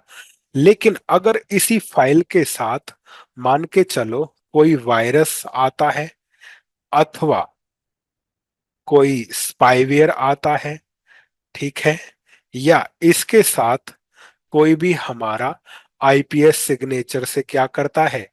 मैच करता है, तो अब ये फाइल आई, डेटा के साथ कोई और पैटर्न भी लेके आई। अब ये फाइल नॉन अटैक से मैच की जाएगी। कलर मैच कर गया, एक या एक से अधिक यहाँ पे क्या कर गए? मैच कर गए। मैच कर गए तो इस फाइल को क्या कर दिया जाएगा? यहीं पे ही डिनाय कर दिया जाएगा। डन हुआ। तो कोई भी फायरवॉल हो, यदि उसको पता है अटैक के बारे में, कैसे पता चलेगा? सिग्नेचर से। तो नॉन अटैक को क्या कर दिया जाता है? डिनाय कर दिया जाता है। अच्छी बात है। लेकिन अब यहां पे एक फाइल आई, फाइल के अंदर हमें मिला 0 डे अटैक, 10101100, इस प्रकार से फाइल के अंदर क्या आया? 0 डे अटैक। 0 डे अटैक या अननोन अटैक भी इसको बोलते हैं, इसको अननोन अटैक भी बोलते हैं। अब अननोन अटैक क्यों कहते हैं? क्योंकि इसके बारे में हमें पता नहीं है ना कि ये अटैक है। अब कहोगे ये क्या मजाक है? मजाक ये है कि 2019 में कोरोना आया, तो कोरोना कह के थोड़ी आया था मैं आ रहा हूं। क्या हुआ था? तुम लोग बाहर घूमने गए, वहां से और लोग जो दूसरे देश के घूमने आए, तो उनके साथ वायरस था जो है ये आदमी के अंदर एंटर किया, वो जैसे जैसे जहां जहां चला गया जाता गया, औरों को क्या कर दिया, इन्फेक्टेड कर दिया। तो जो पहले कोरोना का जो मरीज था, उसमें अलग से चेंजेस थोड़ी हुए थे, नॉर्मल खांसी जुकाम बुखार और आदमी निकल लिया, ऐसा ही तो हुआ था। लेकिन जब बहुत सारे लोग जाने लगे, तब सरकारों को होश आया कि ये तो कुछ गड़बड़ है। लेकिन जब तक होश आया था तब तक पूरा विश्व किस में आ गया था, चपेट में आ गया था। बस ये इसी कॉन्सेप्ट पे है कि यदि मान के चलो कोई एबनॉर्मल अटैक या अननोन अटैक हो रहा है, क्या हो अगर उसको पहली बार ही क्या कर लिया जाए, डिटेक्ट कर लिया जाए, तो इतनी तबाही नहीं फैलेगी। तो उसी चीज को रोकने के लिए एक टेक्निक इंट्रोड्यूस की गई है। अब क्या हुआ, यहाँ पे जीरो डे अटैक हुआ, या बोले तो जैसे मैंने अभी बोला कि नेटवर्क के अंदर क्या हुआ, अननोन अटैक हुआ। अब ये अननोन अटैक वाली फाइल आई, सीधा सा हमारे सिग्नेचर से मैच नहीं करेगी, क्योंकि इस कलर का कोई भी सिग्नेचर नहीं है। तो ये फाइल जो थी, फाइल जिसके अंदर क्या था, ZDA था, ZDA क्या हो जाएगा, अलाउ हो जाएगा, डन, और होस्ट मारा जाएगा। अब इससे बचे कैसे, बचना तो मुश्किल नहीं है, बचना तब है यदि जल्दी से जल्दी हमें इस अटैक के बारे में पता चल जाए। तो जल्दी से जल्दी पता चले उसके लिए हमारे पास यहाँ पे एक टेक्निक है, जिसको हम क्या बोलते हैं, sand box inspection. Sandbox inspection के अंदर करते क्या है, सैंडबॉक्स इंस्पेक्शन के अंदर हम एक दूसरा रूल बनाते हैं, और जिसके अंदर ये कॉन्फ़िगर करते हैं कि यदि क्या डिटेक्ट होता है तुम्हें, अननोन अटैक यदि डिटेक्ट होता है, तो क्या लेना है, एक्शन, और एक्शन में क्या करना है, सेंड करना है information, send information to cloud, या बोले तो डेटा सेंटर को क्या भेज दो, इंफॉर्मेशन भेज दो। अब ये वेंडर स्पेसिफिक होती है, फोर्टिगेट अपने को भेजेगा, पोलो अल्टो अपने को भेजेगा, चेक पॉइंट अपने को भेजेगा, हर एक अपने को भेजेगा। तो मान के चलो यहाँ पे आपका जिस भी वेंडर का फायरवॉल है, उसी का क्या होगा, आपका क्लाउड स्लैश क्या होगा, डेटा सेंटर होगा। अब उसके अंदर, अब इस फायरवॉल ने चेक करना है कि जब फाइल आई किससे मैच नहीं की, नॉन अटैक से मैच नहीं की। तो नॉन अटैक से मैच नहीं की, तो ये डेफिनेटली किससे मैच करेगा फिर, अननोन अटैक से। अननोन अटैक से मैच हुआ, तो इंफॉर्मेशन किसको जाएगा फिर इंफॉर्मेशन हमारा भेज दिया जाएगा डेटा सेंटर, या किसको, क्लाउड को, डेटा सेंटर को, जो भी है भेज दिया गया। तो जो फाइल थी वो कहाँ पे भेज दी गई, डेटा सेंटर के अंदर। फायरवॉल भेजेगा जिसके अंदर क्या था, जिसके अंदर हमारा यहाँ पे अवेलेबल था जीरो डे अटैक, डन हुआ। अब वहां पे उस वेंडर ने इंजीनियर्स बिठा रखे हैं, किस बात के, क्योंकि वो इसी सर्विस के पैसे ले रहा है। ये बिल्कुल वैसा ही है। तो अभी जैसे कोरोना वैक्सीन आई थी, तो ये किसने बनाई, लोगों ने ही बनाई ना। लेकिन वो लोगों को जो है ट्रेन बनानी नहीं आती है, वायरस और एंटीवायरस बनाना, ये दवाई बनाना आता है। तो इनका स्पेशलाइजेशन है कि वो अब इसको चेक करेंगे, चेक करके पता लगाएंगे कि ये है क्या। तब ये पता चलेगा कि ये क्या है जो आया है हमारे पास, वायरस है, या बोले तो ये अटैक है। तो इसको आप क्या समझ सकते हो, इसको वायरस समझ सकते हो, या इसको हम समझ सकते हैं कि ये क्या है, अटैक। इस वायरस और अटैक का क्या निकाला जाएगा, सॉल्यूशन, क्या निकाला जाएगा, सॉल्यूशन। और उस सॉल्यूशन को फिर से किसको दे दिया जाएगा, फायरवॉल को, यानी सॉल्यूशन बोलो, या उसको बोलो यहाँ पे एंटी वायरस बोलो, या उसका क्या बोलो, सिग्नेचर्स वगैरह आप बोल सकते हो। तो एंटीवायरस बोलो या सिग्नेचर बोलो, वो किसके पास आएंगे, फायरवॉल। फायरवॉल उनको क्या करेगा, एक्सेप्ट करेगा, और एक्सेप्ट करके आपका किस में ले आएगा यहाँ पे? तो अननोन, इसको मैं बोल रहा हूं अननोन अटैक सिग्नेचर। ठीक है, हमारे पास आ गए। तो जो हमारे लिए अननोन था, अब वो नॉन हो गया या नहीं हो गया? तो अब हमारे पास यदि सिग्नेचर है, सॉल्यूशन है, तो क्या हम इस फाइल को रोक नहीं सकते? अगर पहले वाले रोक सकते हैं, तो जब हमारे पास सिग्नेचर है वो काम करेगा। अब इसका भी सिग्नेचर या प्रिवेंशन टेक्निक आ गया, तो अब ये भी काम करेगा। लेकिन इस अननोन से नॉन होने की प्रोसेस के बीच में एक टाइम है। नॉन कब होगा? जब आप बताओगे। बताओगे कब? जब अटैक होगा। जब अटैक होगा तब आप बताओगे, और उसके बाद आपको क्या मिलेगा? अपडेट मिलेगा। तो ये हमारा क्या था? क्या था हमारा ये? अननोन अटैक था। और अब हमारे लिए वो क्या हो गया?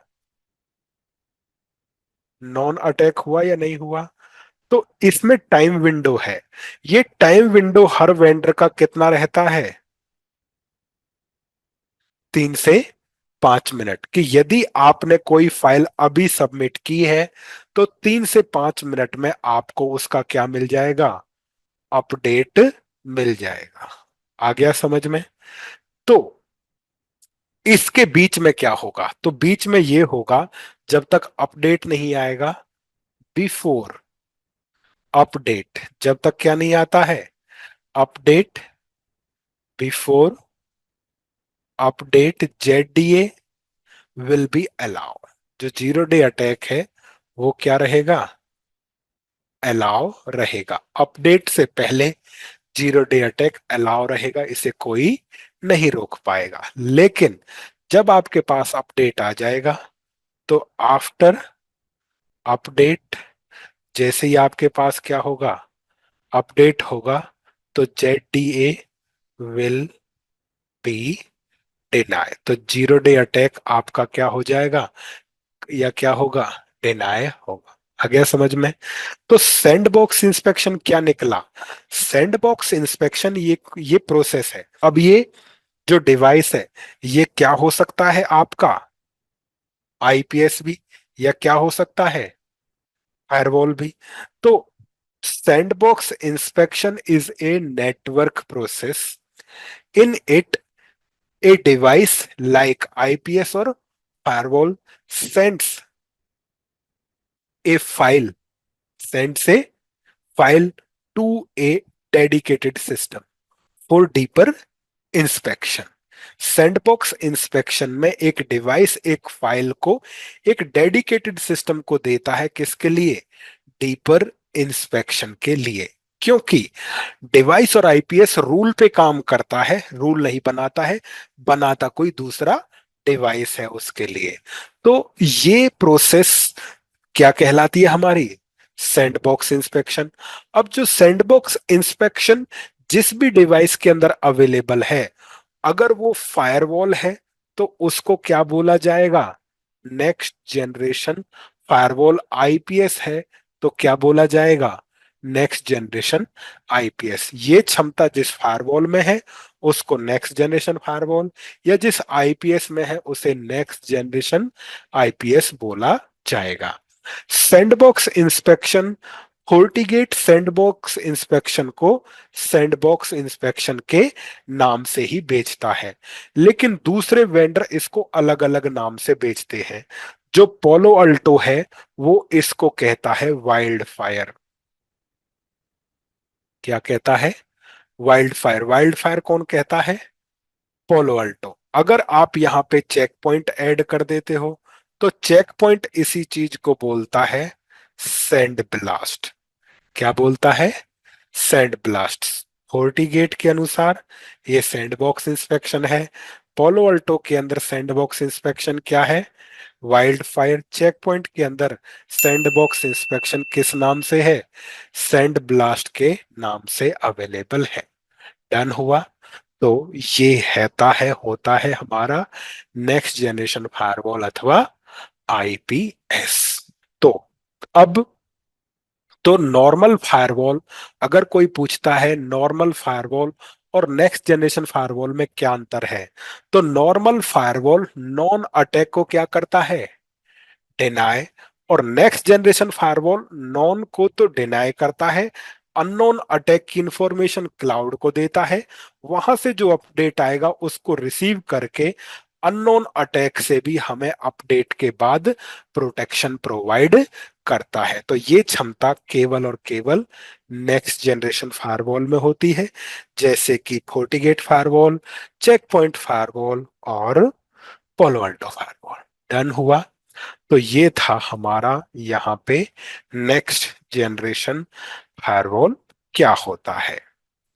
तो हमने आज किया कंटेंट, हम पूरा क्या करेंगे और फायरवॉल आपका क्या क्या होता है।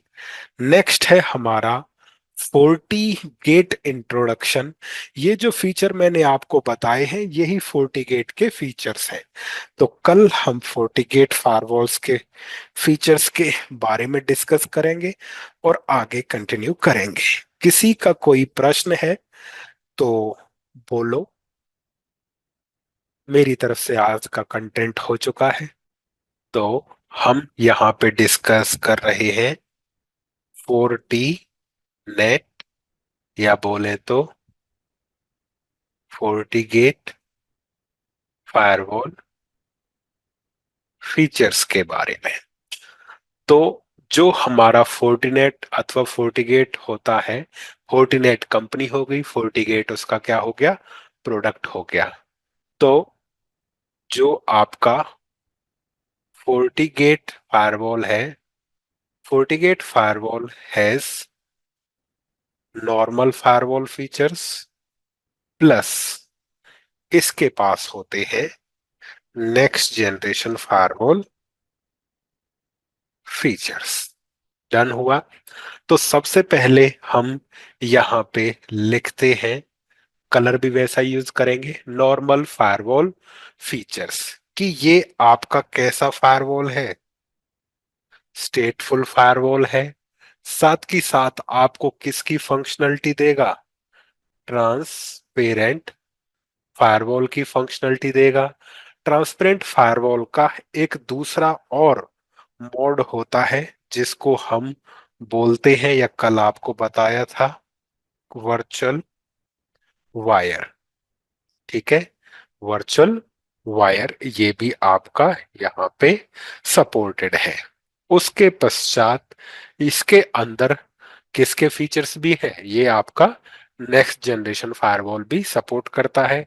इसको आप कॉन्फ़िगर कर सकते हो CLI और GUI के द्वारा। इसका आप क्या कर सकते हो?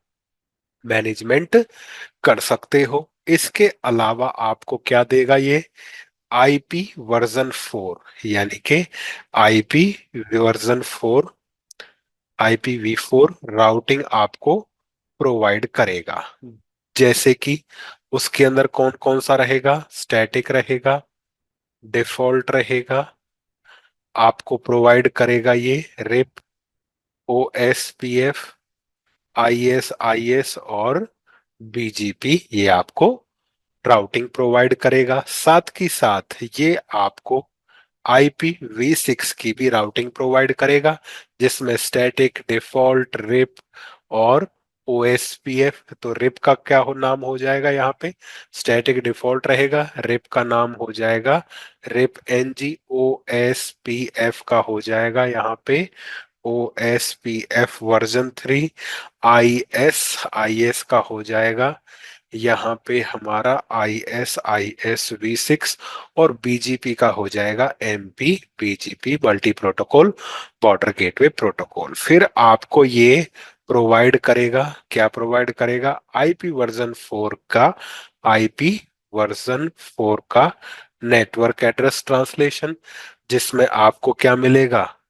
स्टैटिक मिलेगा, आपको पैट मिलेगा और आपको डेस्टिनेशन नेट मिलेगा। ये IPv4 में रहेगा। सेम आपको किसका मिलेगा? IPv6 का भी नेटवर्क एड्रेस ट्रांसलेशन मिलेगा। आपको IP वर्जन 4 और आईपी वर्जन 6 का क्या मिलेगा? लिंक मॉनिटरिंग, जिसको हम कल आपको बताया था, लिंक मॉनिटरिंग आपको यहाँ पे मिलेगा। लिंक मॉनिटरिंग के अलावा जो है, ये तो हो गया राउटिंग से रिलेटेड हमारे। साथ ही साथ ये आपको आईपी वर्जन 4 और आईपी वर्जन 6 का प्रोवाइड करेगा यूजर ऑथेंटिकेशन। फिर आप यहाँ पे बना सकते हो क्या? IP sec site to site VPN. आप साइट टू साइट वीपीएन भी यहाँ पे कॉन्फ़िगर कर सकते हो। और वेंडर की तरह आपको यहाँ पे मिलेगा remote access VPN. Remote access VPN ये दोनों का सपोर्ट करता है आईपीसेक प्रोटोकॉल की मदद से, जिसको हमने क्या बोला था, रिमोट एक्सेस वीपीएन, या इसको दूसरे शब्दों में हम कह सकते हैं आपका डायल अप वीपीएन। उसके बाद ये और वेंडर की तरह आपका एसएसएल वीपीएन भी क्या करता है? सपोर्ट करता है। इसके अलावा एसएसएल वीपीएन हो गया। फिर यहाँ पे आपका एक फीचर है जो आपको बताया था, सर्वर लोड बैलेंसिंग। ये सर्वर लोड बैलेंसिंग सपोर्ट करता है आईपी वर्जन 4 और आईपी वर्जन 6 के लिए। फिर हम बात करते हैं यहाँ पे एच ए भी आपका हाई अवेलेबिलिटी आपका सपोर्ट करता है वर्जन 4 के लिए, और साथ ही साथ आईपी वर्जन 6 के लिए। उसके बाद आपका आता है यहाँ पे इंटरफेस रिडंडेंसी के अंदर आपका आता है इथर चैनल। ये इथर चैनल और रिडंडेंट इंटरफेस आपके दो फीचर क्या करता है? सपोर्ट करता है। आपको डिवाइस मैनेजमेंट में क्या प्रोवाइड करेगा? एडमिन प्रोफाइल्स भी सपोर्ट करता है। साथ ही साथ ये आपको देगा 40 एनालाइजर और 40 मैनेजर का इंटीग्रेशन। तो 40 एनालाइजर और 40 मैनेजर का इंटीग्रेशन आपको यहाँ पे प्रोवाइड करेगा। साथ ही साथ यहाँ पे आप एडी इंटीग्रेशन भी कर सकते हो। तो एडी इंटीग्रेशन हमारा यहाँ पे हो गया, जिसको हम क्या बोलेंगे? एफएसएसओ बोलेंगे। साथ ही साथ हमें ये और एक फीचर प्रोवाइड करेगा, जो कि नॉर्मल फायरवॉल का बोलो या नेक्स्ट जनरेशन फायरवॉल का, चलो उसके लिए हम यहाँ पे अब ये हो गया। और कुछ बचा तो नहीं है? रुको एक मिनट। राउटिंग हो गया, नेटिंग हो गया, वीपीएन हो गया, एचए सर्वर लोड बैलेंसिंग, हाँ वीआरआरपी। वीआरआरपी तो बच ही गया। तो यहाँ पे आपको ये जो है और सपोर्ट करेगा वीआरआरपी एक हमारा। साथ ही साथ यहाँ पे रहेगा आपका फुल मैश वीपीएन। तो फुल मैश वीपीएन जो आपका कौन सा है? AD VPN. एडी वीपीएन भी क्या करेगा? ये आपका यहाँ पे सपोर्ट करेगा। तो एडी वीपीएन हो गया, वीआरआरपी हो गया, और वीडोम आपका हो गया। तो और फायरवॉल की तरह ये वीडोम यानी के वर्चुअल वर्चुअल फायरवॉल भी क्या करता है? सपोर्ट करता है। तो जो मैंने इस कलर के अंदर लिखे हैं, ये सारे के सारे हमारे कैसे हैं? नॉर्मल फायरवॉल फीचर्स हमारे हो गए। अब बात आती है नेक्स्ट जनरेशन फायरवॉल फीचर्स के बारे में। तो नेक्स्ट जनरेशन फायरवॉल फीचर्स में आपका पहले ये क्या सपोर्ट करता है? और फायरवॉल की तरह ये HTTPS का इंस्पेक्शन सपोर्ट करता है, जिसको दूसरे शब्दों में क्या बोला जाता है? SSL डिक्रिप्शन बोला जाता है। डन हुआ। आप यहाँ पे क्या कर सकते हो? यहाँ पे आप जो है डिक्रिप्शन हो गया, आप डिप्लॉय कर सकते हो क्या? एप्लीकेशन कंट्रोल आप यहाँ पे लगा सकते हो। साथ ही साथ आप क्या लगा सकते हो? सिक्योरिटी प्रो फाइल्स आप लगा सकते हो, जिसमें आपके पास एंटीवायरस वगैरह सिक्योरिटी प्रोफाइल्स में हमारे पास जैसे कि क्या हो गया, यूआरएल फिल्टर हो गया, हमारे पास क्या हो गया, एंटी वायरस हो गया, हमारे पास कौन सी हो गई, फाइल ब्लॉकिंग हो गया। और ये आपको बता ही दिया था कि ये आपका सैंड बॉक्स इंस्पेक्शन भी क्या करता है, सपोर्ट करता है। डन। तो जो कल आपको बताया था, पोलो अल्टो, फोर्टिनेट और चेक पॉइंट, ये तीनों के तीनों आज के टाइम में लीड कर रहे हैं। जो वेंडर एक फीचर देता है, वही फीचर दूसरा वाला वेंडर भी आपको प्रोवाइड करता है। डन हुआ। तो जो ये हमारे यहाँ पे थे, तो इसको, यानी कि जो एडी इंटीग्रेशन है, ठीक है ना, अब ये पोलो अल्टो के अंदर यूजर आईडी बोला जाता है। जो एडी इंटीग्रेशन है वो मैं बता दूं, फीचर है, ये पोलो अल्टो के अंदर क्या बोला जाता है, यूजर आईडी। चेक पॉइंट के अंदर बोला जाता है आइडेंटिटी अवेयरनेस। कौन करेगा, फोर्टी मैनेजर करता है।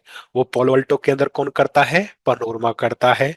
और जो चेक पॉइंट के अंदर सिक्योरिटी मैनेजमेंट सर्वर आपका करता है। डन हुआ।